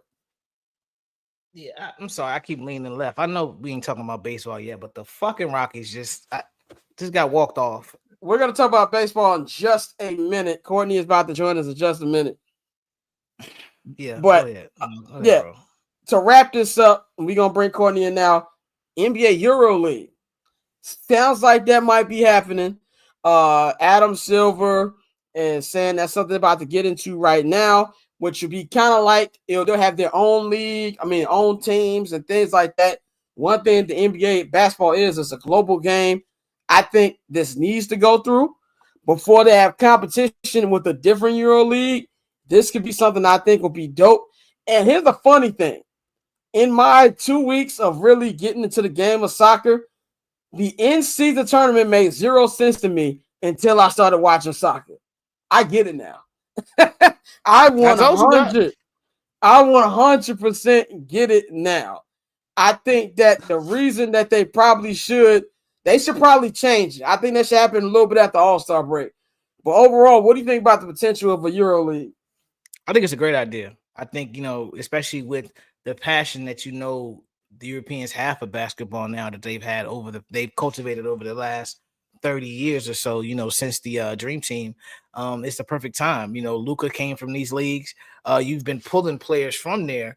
And so if you have opportunity to get, a full league where you don't have to have these global games as often, because I think that's cool, but at the same time, that's an inconvenience to the players who play in the NBA. To have them going across the country to do shit, just develop leagues over there, and you already have the fan bases built in, especially because they talked about, like the top 4 Euro teams, like Real Madrid, Mykonos, a few of those are the people that they're going to have them in this league. So you would be able to really have a league across Europe. And it's gonna be, I think it's gonna be great, and it gives you an opportunity to cultivate more talent over there, while also allowing your American-born talent to really focus on just being the best they can be here, as opposed to we're gonna use you all as well to grow the game globally. We can just have a league over there, and then that also sets up, because you talk about the in-season tournament, where you can start having global tournaments, where like you have like a Euro Cup style final where the best of each leagues play each other. So it's more built in for them, and this is the way that they can compete with the NFL and the way the NFL is expanding globally, because you still have a stronger basketball passion out there. So Kyle has a good point. It should be more games. This is what I would do. Last thing I'm saying, we're gonna bring Courtney. Courtney said something egregious about Shaq shoes, and I gotta bring up on that. But there need to be more in-season games, and I think that what they should do, have the in-season like knockout round, like 2 weeks before the playoffs start. Give everybody like a week off after the in-season, and then start playing in playoffs. That's what I would do. So we'll see what happens with that. We're gonna bring Courtney in right now, man. We're gonna bring the one and only Courtney Callabro in. She is live in effect right now. Enjoying opening weekend in the MLB. I saw you at the Astros game yesterday. Before I introduce you, Courtney, you was wearing Shaqs? You was out here wearing Diesels? I hope First not. off, I was not, okay? But what's wrong with Shaq shoes? What's lot. wrong with them? A lot. This sounds real classist of you, Scott. It is. That's crazy. It's 100%. 100%. That's crazy classist. 100%. Shaq shoes fill the hole in the market for those who didn't have access to Jordans. And for that, I will forever be grateful. If you didn't have access to Jordans, Air Force Ones were like $80 back in the day. Get you some ones. Shaq shoes were like 20 though, you know? There's a reason why they were $20. Look, and this thing, we went to Chicago. I went to Chicago Public School. If I'd have walked in that school with Shaquille O'Neal's, it would have been a long day. Oh no, it ain't just CPS. You walk in any school, bro. Any school. Once, like bro said, the Reeboks were decent, but once he left, Reebok, we talk about the Dunk Man logo, the Dunk Man, the Walmart Shaqs, the Payless Shaqs. Everybody talk about how bad Dwayne Wade's statue is. Shaq's statue in LA is up there. I don't know if y'all seen it in person. LA got way too many earthquakes for that big old statue to be right there by the entrance. Imagine there's an earthquake and you walk into that joint fall right on you. It is terrible. It is god awful. Yeah, Kyle, that's another bad stew. The Starberries. Starberries. You were running through those in like 2 weeks. You needed to go back and get another pair. They were like $6. If you were getting Payless, look, man, and my mama wasn't buying me Jordans and stuff like that. I've had 3 pair of Jordans in my entire life, and one of them were hand-me-downs from when I was a little kid. But my mama ain't have me bogus out there with no Shaq Diesels. But anyway, you can follow Courtney at 1-800-CALLABRO on all social media platforms. Courtney, how are you feeling on this opening weekend in baseball? I am feeling fantastic. I had a great time yesterday. Shout out to the Apollo Houston crew down here for showing me and my girlfriend some love, who is, hey, thank you, Gary. I appreciate that. Yeah, she's currently sitting on the other bed right now, passed out. Shout out to her for letting me do this from the room and not making me go up to the passed the out. lounge. It's 5 o'clock out there. Y'all must have had a long night. I played the fifth. We've had a good time yesterday. No, the game was fantastic. The vibes were elite. And for the record, I would like to just cement this for the record. I hate the Astros. Okay. I hate the Astros, but what a fantastic game day experience. Super nice people that we met. However, there were a lot of jerks, but that's going to come with the territory. But no, also, I would like to cement this for the record as well. If you are at a sporting event, you cannot get mad at people at said sporting event for talking about the sporting event that's happening in front of them. I think that's somebody got mad at that. Oh yeah. Someone was very upset. I got up and I went to the bathroom or something. And my girlfriend came back and she's like, "Yeah, this guy that's in front of us was really upset that you've been talking about the baseball game this whole time." My brother in Christ, we're at a baseball game. Have you ever been close to getting to a fight at a sporting event? Me? Like a legit fight? Never. Yeah. Never. Before I became a man of the media, I almost got into a fight at my first Bears game. It was me, my brother, my cousin Dan, and I was standing up yelling, doing what fans do, and somebody told me to sit down. When I tell you my brother and Dan stood up like they were the Dudley Boys, and that white boy sat down and didn't talk for the rest of the game. I was like, are we finna get ethnic up in here? Like, let people be fans. How you gonna get mad at me for being a fan and for you talking about what's going on in the game? And again, as a woman, it's like I can't win for losing, right? Because if I'm sitting up there yapping about like what I'm about to go do with my girlfriends after this, and Real Housewives of Atlanta, then it's correct. Then it's what are you even doing at the baseball game? Should you even be here? Do you even know the first base coach's wife's daughter's middle name? Like, I can't fucking win for losing. These fucking jabronis. Also, remind yourself, opening day is not like, obviously there's I want to say it's like 50, 25, 25. 50% of the people that go to whole opening day diehard fans of the game or diehard fans of the team. Then there's the 25% corporate fan, the people who are taking business clients and stuff there. Because we were in a pretty good section, and literally Y'all in a all great the rows, section. Yeah, Yeah. the seats were elite. Shout out to my girlfriend for the come up because those seats were only like $250 a piece. They weren't bad at all because they were selling for like $1,500, $1,600 on the Game Time app and SeatGeek and all that. Oh yeah, no. And then Opening day is like Easter 25% Sunday. is just jabronis and degenerates. So yeah, you just got to find the right people. And it was nice being around the corporate crowd. And I'll say Yeah, this. dog, I just want to say this. was I know it? we got one football topic before we get into baseball, but I got to give the MLB this, man. Yesterday was the most talked about opening day on Twitter that I've seen maybe ever. Like, people who I know don't even watch baseball like that were tapped in. And this is off a conversation I had with my brother this morning. Like, I feel like MLB is starting to get it marketing-wise as far as, like, drawing in the casual. I think last year's World Series being what it was, they got a great documentary about it on Apple TV. If you haven't seen it, check that out. It's like they're actually using things to draw people in. Like, the Kendrick Lamar edit had me ready to grab a bat. Like, oh, let's go. Like, they're doing great stuff to like promote it. Ice Cube coming out, giving the Dodgers the championship. I really feel like they did a good job yesterday, and I saw a lot of people tweeting about it.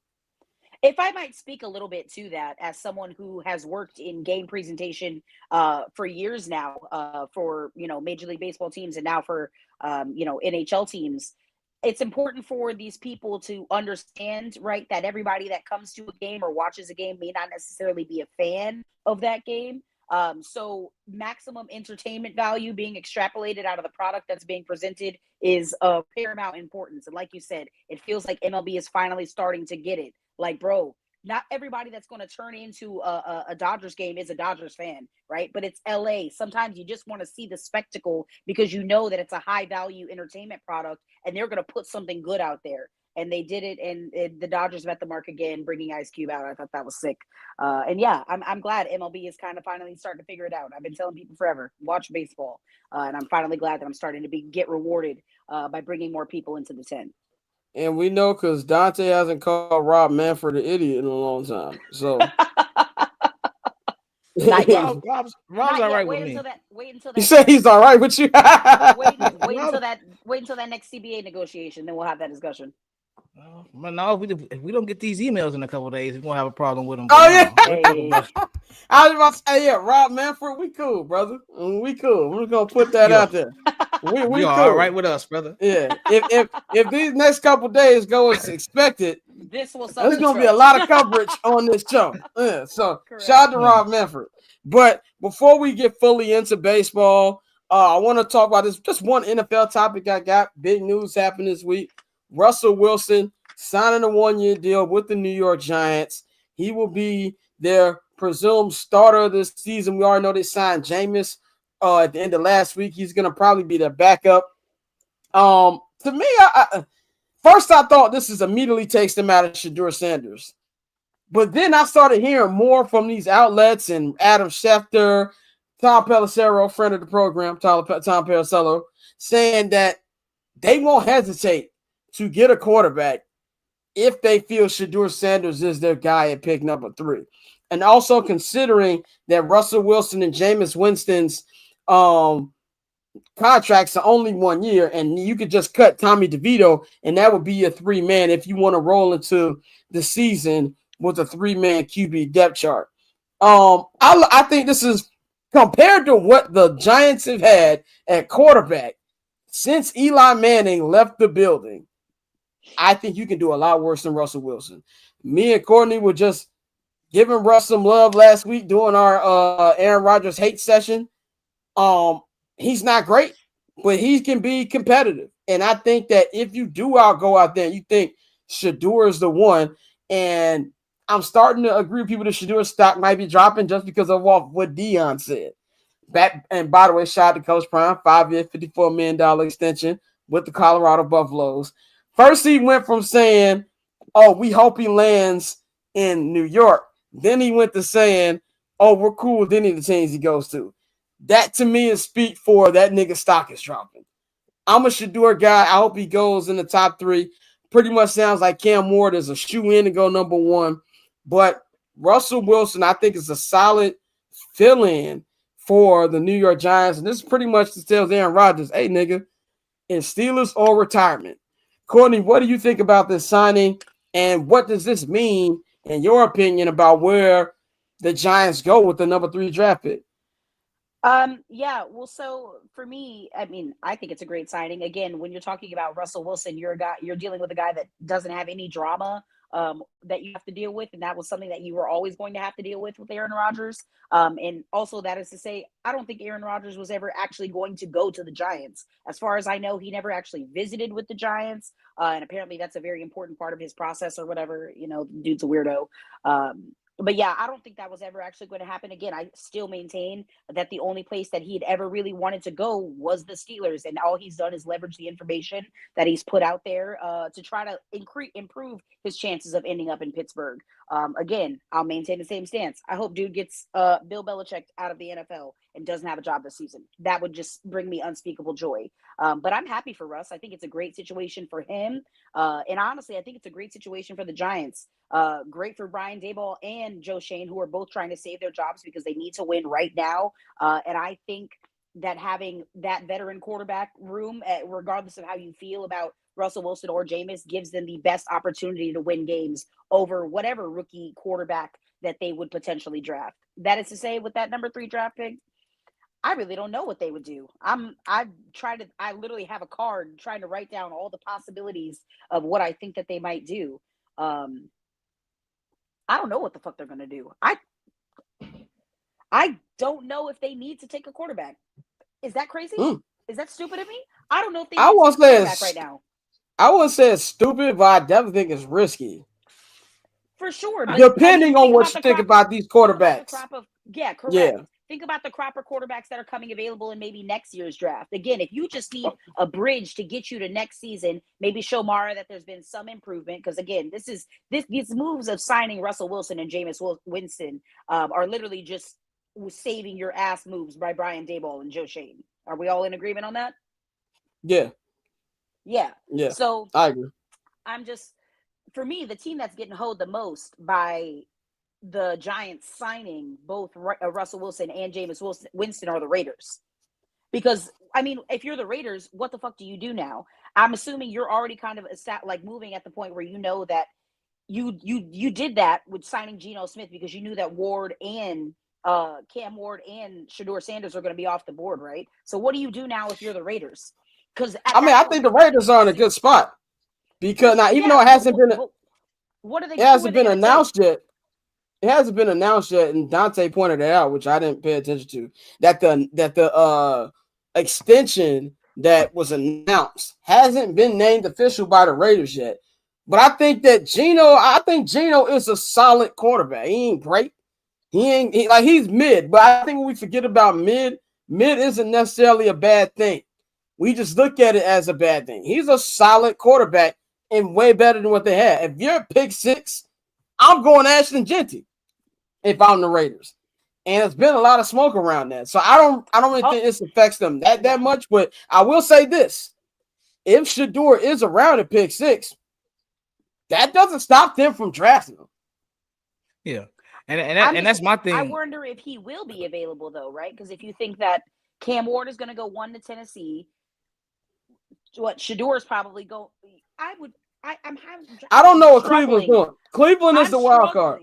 Cleveland. I'm struggling with Cleveland.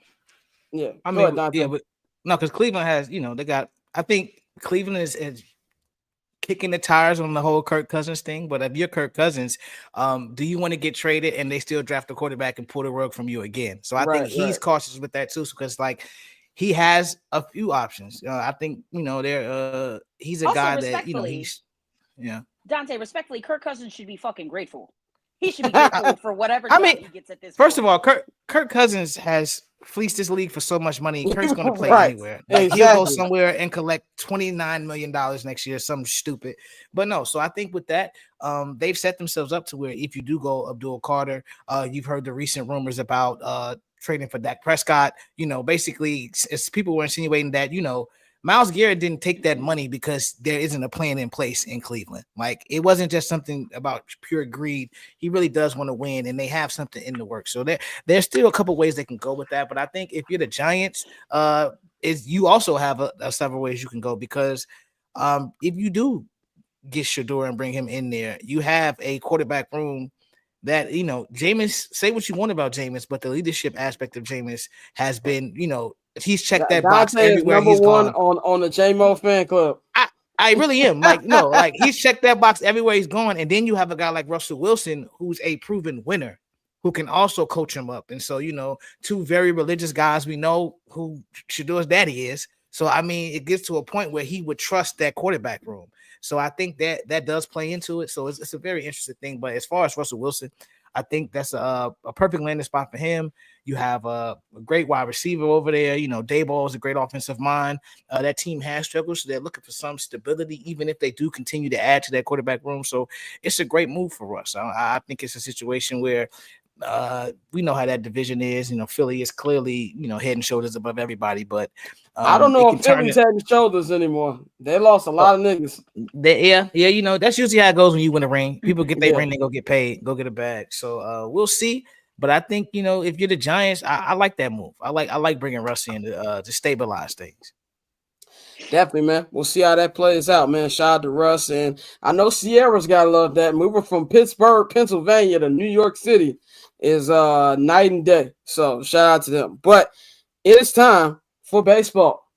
Baseball season is officially underway, and we're going to have a lot of coverage on this show. I'm going to give the floor to Mr. Dante for what we got going on. Oh, yes. First of all, we kind of got to do the Eloy. Shout out to my boy Mike. Mikey has been our baseball big three. He's no longer with us this season, so we're going to revamp it a little bit. He's still our content producer. Yes, still our content producer. Right, still sending those links and those parlays and everything. We're gonna go with a show this season called High and Outside, bro. It's gonna be real fun.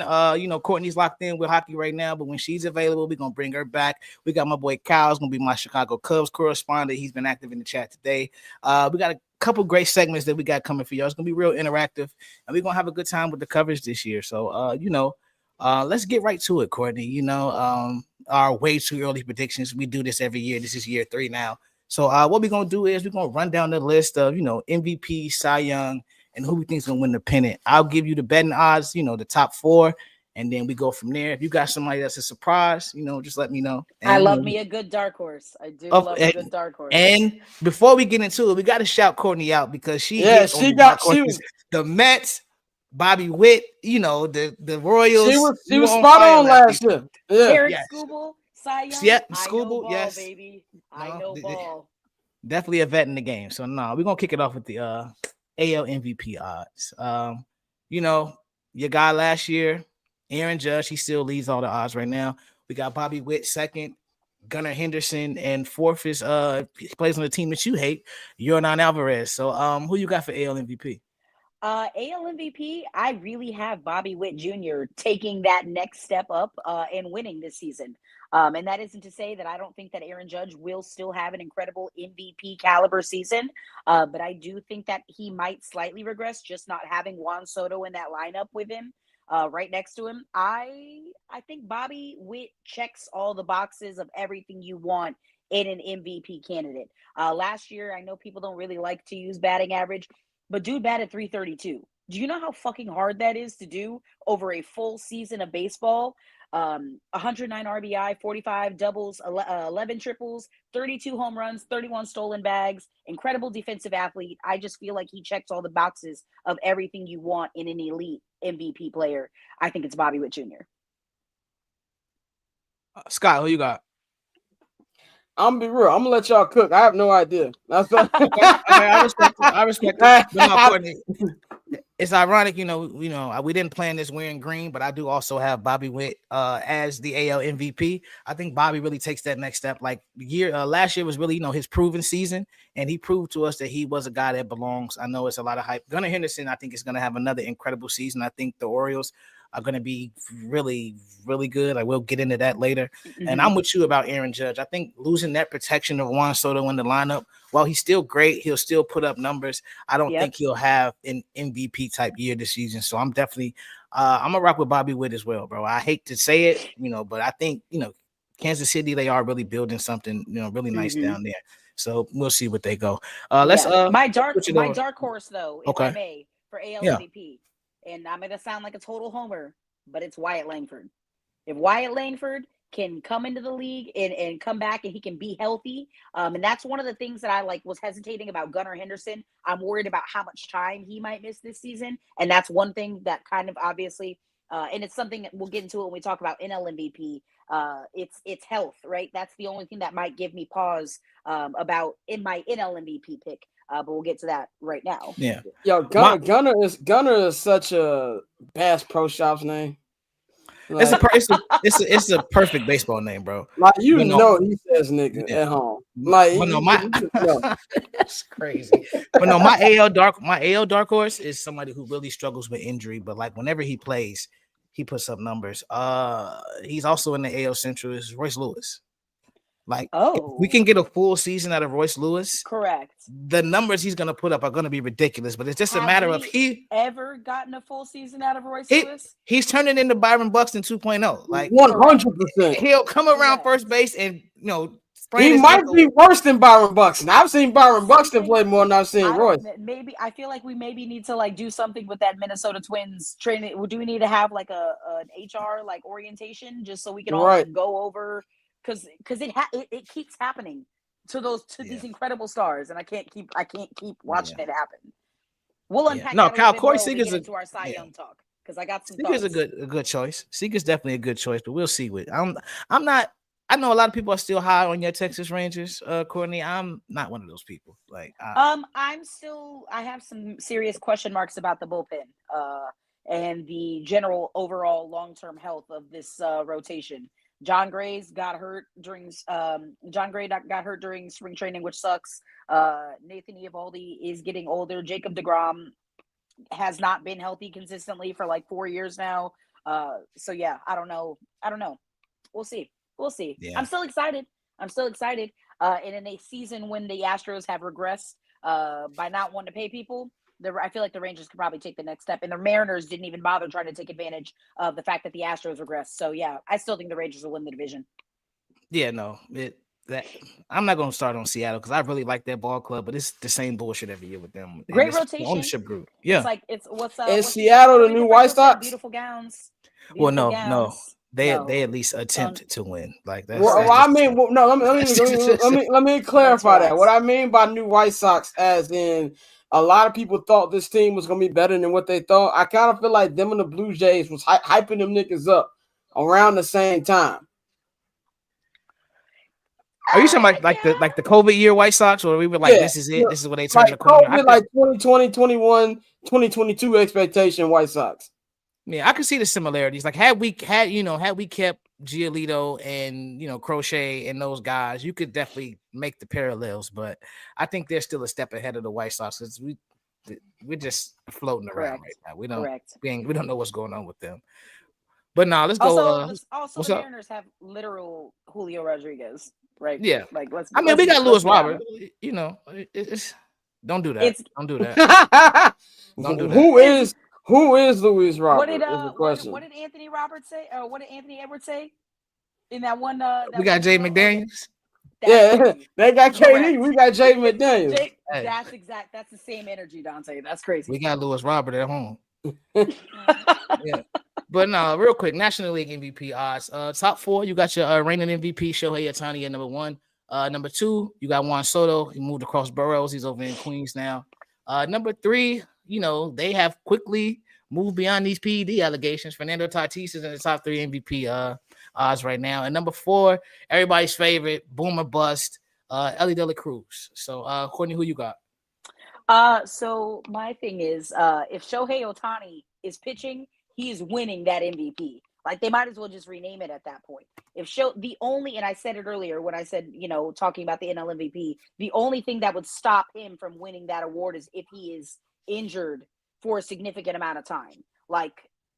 who was when's the last time Mike Trout won MVP? Was it 2018, 2019?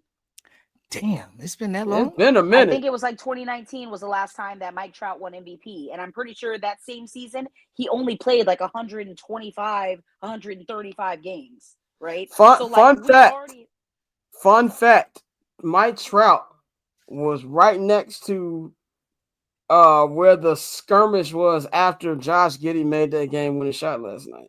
He was courtside at the Bulls game. In the words of Stugatz, I wouldn't know that was Mike Trout if Mike Trout was sitting on my lap. And I think last night was the perfect embodiment of that.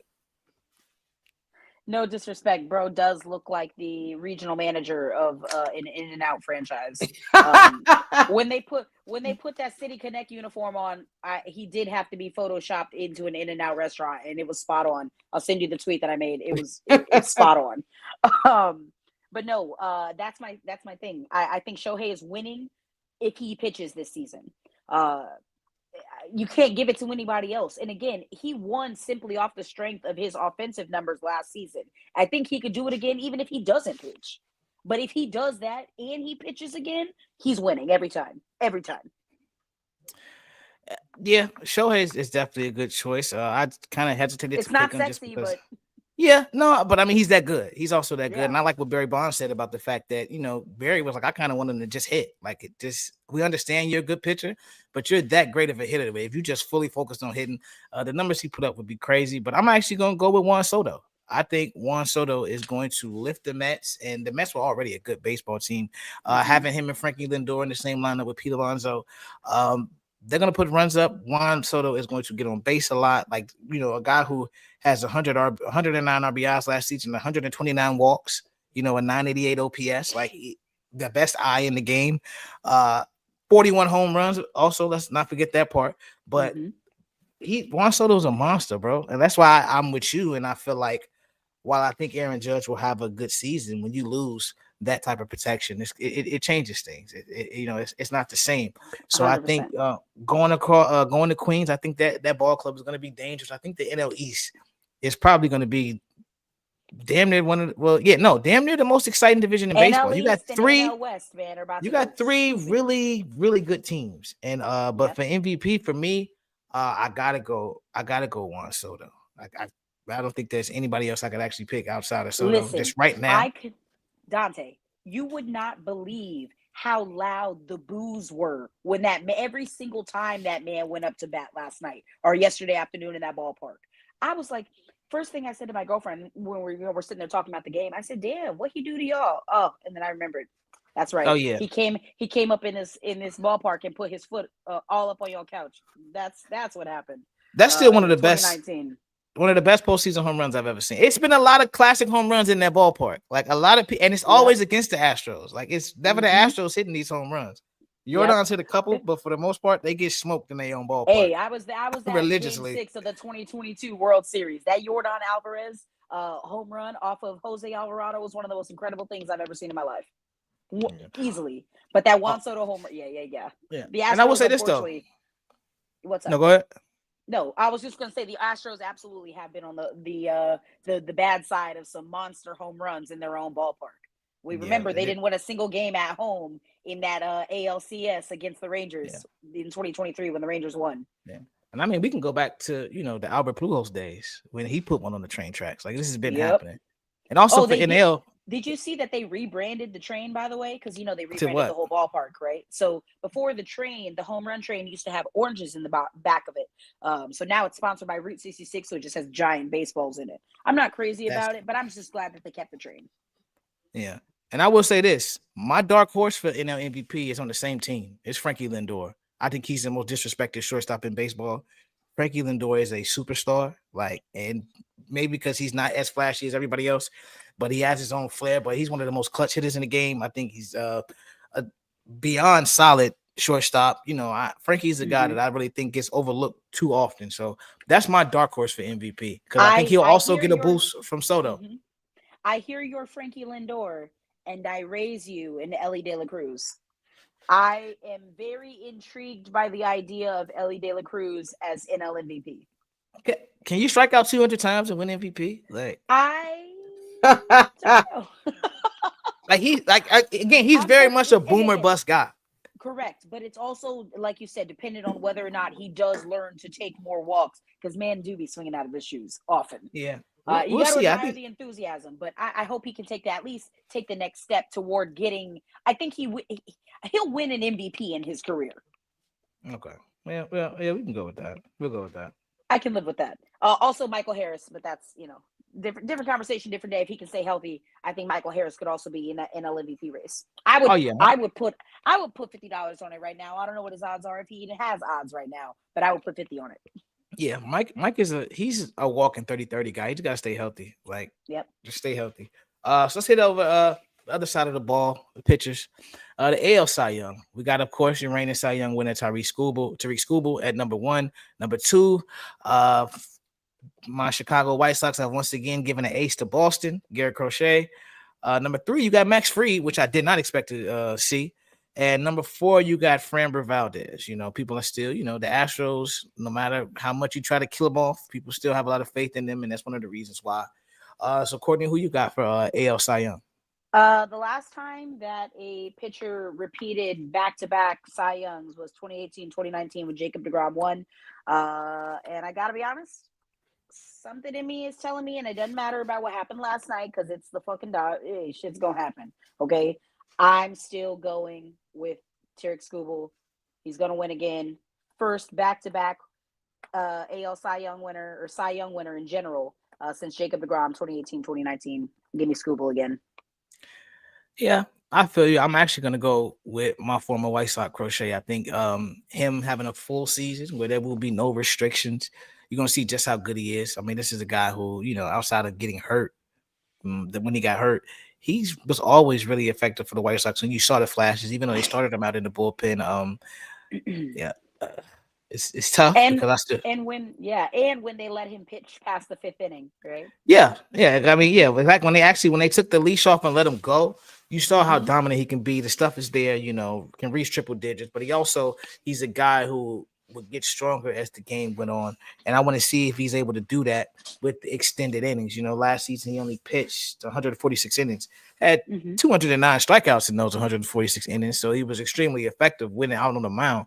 But now we'll have a full season of that. And I think with the lineup they have in Boston, again, it was early, but you saw how exciting they were. I mean, unfortunately, it was against your Rangers. But I think that's going to be a really, really tough ball club to beat all season. Yeah. So no, my AL Cy Young is Garrett Crochet, and before I toss it back to you, my dark horse, he just never stays healthy. But it's your boy Jacob deGrom. Like, Jacob deGrom is great, bro. He is amazing. He just can't fucking stay healthy. Right, Jacob deGrom is like one of the biggest what ifs ever. Like every time Jacob deGrom pitches, or we talk about Jacob deGrom, it makes me think of Derrick Rose a little bit. Like about Derrick Rose if Pooh get healthy, he can do this. It's the same thing with Jacob deGrom. Like, we don't ever get to see his greatness on full-on display.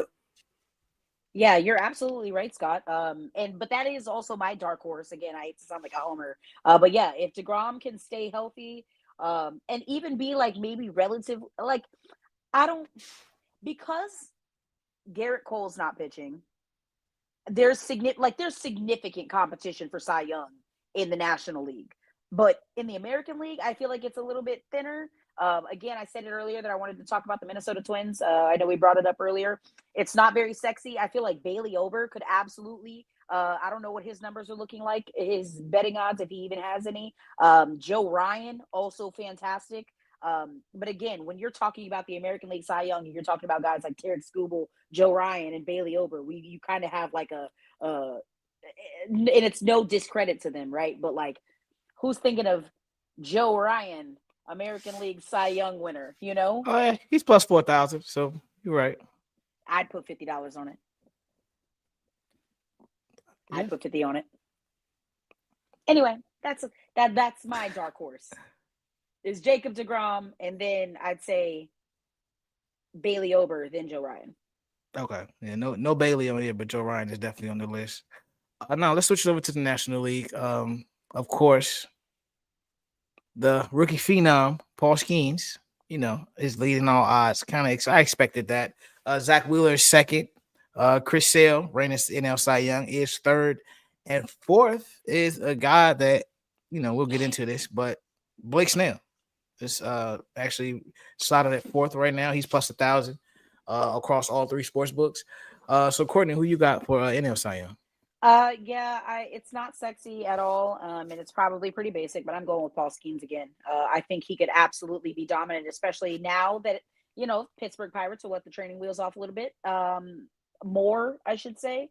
I think his highest pitch count at one point in any game was like 109 pitches. I like Paul Skeens to win.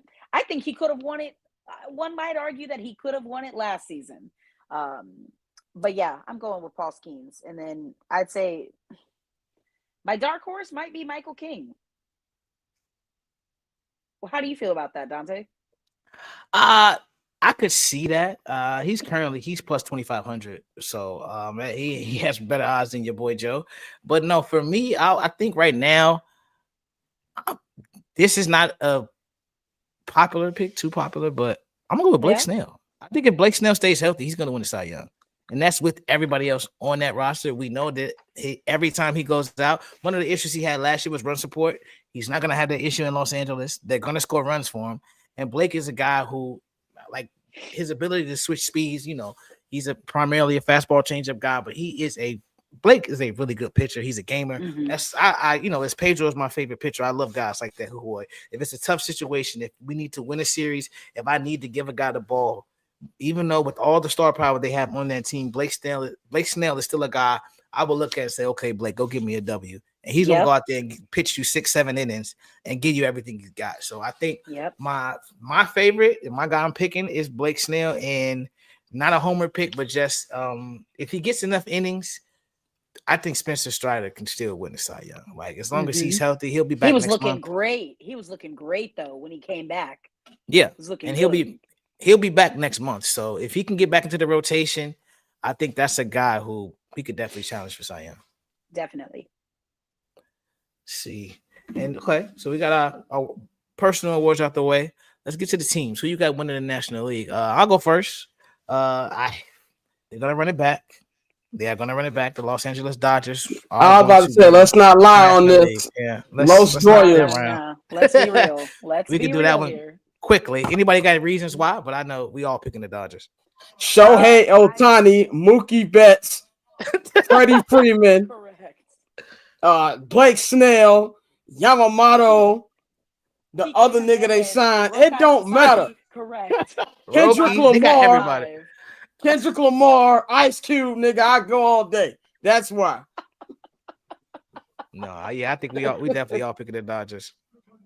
Yeah, well, it's not particularly close. Yeah, but there is let me ask you this, because I mean, obviously we all picking the Dodgers. Is there a team out there that you all think could possibly, challenge them in the National League? I was having a discussion with someone yesterday before the game. I'm sorry, go ahead, Scott. I was just gonna say, to me, like, I'm not believing the Mets yet because they're the Mets, and also I don't love that rotation. I would say the team is in their division. The Padres always give them a hard time, so by default, I'll say the Padres, even though I think that the Dodgers, if healthy, will smoke them. But if there's anybody in the NL I feel will give them the best, Orlando Phillies could be one as well too. I don't know. I kind of feel like that's what I was going to say, Scott. That's what Phillies magic might not be the same. I don't know. I want to see a full year of Fernando Tatis with that club, but the Dodgers' biggest threat is gonna be themselves. I'll be real. Don't sleep on these Braves, bro. That's all I'll say. I knew you about healthy, to say that. Austin Riley puts it all together. Austin Riley is a tomato. tweaks away from 40 home runs and a Gold Glove at third base. That's how much I like. Who put the flip flops on them last night? The Padres. I mean, that's game one. That's game one. I'm just going off what we've seen already. Scott, I hear you about the Padres, but also I don't know if I can trust them to keep that rotation together all season. They have a lot of internal issues with their ownership drama happening right now. I don't even know if Dylan Cease will even be there. If they could get a very good offer for Dylan Cease and ship him right off to somebody like my AL pennant winner. Am I allowed to say? Oh yeah, no, you kick it off. Go ahead. Go ahead. The Red Sox. The Red Sox. The Red Sox. How you feel about Blake Snell, Dante, is how I feel about Walker Buehler. And I know he threw the last out of the World Series for the Dodgers last season. He's got that same energy, though. I know Garrett Crochet is obviously their two-time world ace, champion, right? Walker Buehler, by the way. But I would love to see a 2018 World Series rematch between the Red Sox and the Dodgers, and that's my prediction for the season. Okay. Yeah, I'm gonna stay in that division, but I know the issues, the question marks with the rotation. Don't tell me you finna say the Yankees. Oh, Lord. No. Oh, Okay. The Baltimore Orioles. So the Baltimore Orioles. Okay. Nah. I'm very high on the Baltimore. Give me Gunnar, give me Adley. The whole crew, bro. Like I think that team is gonna put up a lot of runs this year. I also think they'll make a move for a pitcher. Like they're gonna have to make a move for a starting pitcher because you're gonna get to a point where you see, okay, we got this amazing offense. We cannot, leave them out there and expect them to go out and score 6 to 8 runs every night. It's gonna be some times where we have to win 1-run ball games, and I think they'll make the adjustments and they'll go out and get a guy to help them a lot. They might go get 2 shit. But no, I think for me, I got Baltimore. And I was really confident when I thought about this. When I sat down and looked at everything, I was like, no, I really got the Orioles. How are you feeling about that right at this particular moment? While I'm staring at you. I That's mean, crazy. It's 161 games left, but no, I'm going with Baltimore. Okay, it's not a bad pick. But like you said, the only thing that gives me pause is their rotation or the lack thereof. It just doesn't move me. Yeah, Scott, you got somebody for the American League? I like Courtney's Red Sox take. I think the Red Sox had a pretty good offseason. A great offseason. Yeah, great offseason. It was all time. That's just crazy. I'm gonna go Courtney. I'm buying Red Sox stock. I really am. They got a great manager as well, so it's not like something where they don't have a guy that hasn't been there before. I don't like the Yankees. I think the Yankees' time has passed. I think last year if they didn't do it, they're not gonna do it. And losing Juan Soto, obviously a big blow. Losing Garrett Cole, obviously a big blow. I've never trusted Carlos Rodon, and I'm not going to start now. So I think Boston's going to have a good time. I'm not mad, Dante, at your Orioles pick, but I got to see it from the Orioles. The last couple seasons, we've seen them have really great regular seasons and fold in the wild card round. So until they actually win the round, I can't put it on them. I'm going with Boston. Yeah, no, that's a good pick. I think Boston's going to be a really good team this season. Kyle, you have a very good point. They have let me down several times in the postseason. Where they get there and forget how to fucking hit. But I'm rocking with them this year. I got Dodgers, Baltimore, Courtney, Scott. Y'all got Dodgers, Red Sox, and I think we all have agreed that the Los Angeles Dodgers will probably repeat as World Series champion, Dodgers bro. In 5. Yeah, Dodgers in 5. I'm not gonna lie. Maybe 6, but I'm still sticking with Dodgers in 5. Yeah. Yeah, look, we're going to see the first repeat in 25 years.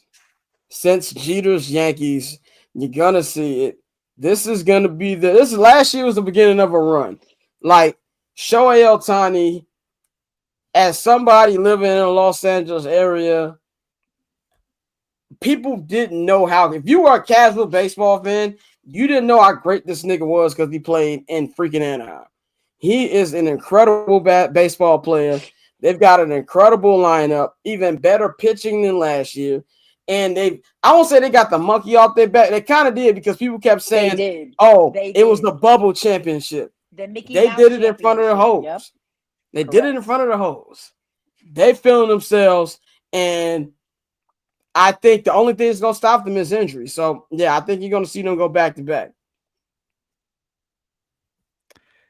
Yeah, no, you hit the nail on the head, bro. I think it's going to be tough for people to beat that ball club, bro. It's going to be fun. It's going to be one of those things that at times it's like, oh, here we go. This is bullshit. Because they're going to smack the bad teams. Let's be crystal clear. Like, it's going to be some of those 14-2. We got position players pitching and shit. Because the lineup is just that good. I know, people were talking about 6 through 9 yesterday, and then 5 through 9, and then Edmund hits a home run. Like Teoscar is Teoscar. Like that. I've been on high. I've been so high on Tommy Edmond for years, and it will I think about it so often. My boy Tommy Edmond is a guy. when I'm watching Cardinals games, because when they announced that was my first thought. When they announced that Nolan Arenado trade from the Rockies and between the Cardinals, I thought, oh God, they got Tommy Edman? That's crazy. And then I saw the trade and I said, the Rockies didn't get Tommy Edman out of that Arenado deal. They're going to regret that. And now here he is balling out for the Dodgers. And that's what I say. If you have a good player, hold on to them because they will eventually end up on the Dodgers. I loved watching Tom Hanks with his keeping score and, Magic looking like he was asleep and Rob Lowe showing all the effects of having 6 facelifts and doing cocaine for an entire decade. We saw yesterday. So shout out to them. It's going to be a fun summer at Chavez Ravine. I gotta pop out to a couple games. But anyway, man, check out Dante is High and Outside podcast debuting next week. We're going to be doing a high and outside segment each and every Friday. Well, basically, he's going to tell y'all what's going to be on that week's podcast, and we'll get into some of the top topics on the podcast, man. So that's all we got for y'all today on this edition of I'm Not Gonna Hold You. You can follow Courtney at 1-800-Callabro on all social media platforms. You can follow Dante at OctoberZonte on Twitter, and you can follow yours truly at Barber Scott on all social media platforms. Follow the Barber's Chair at Barber's Chair Co.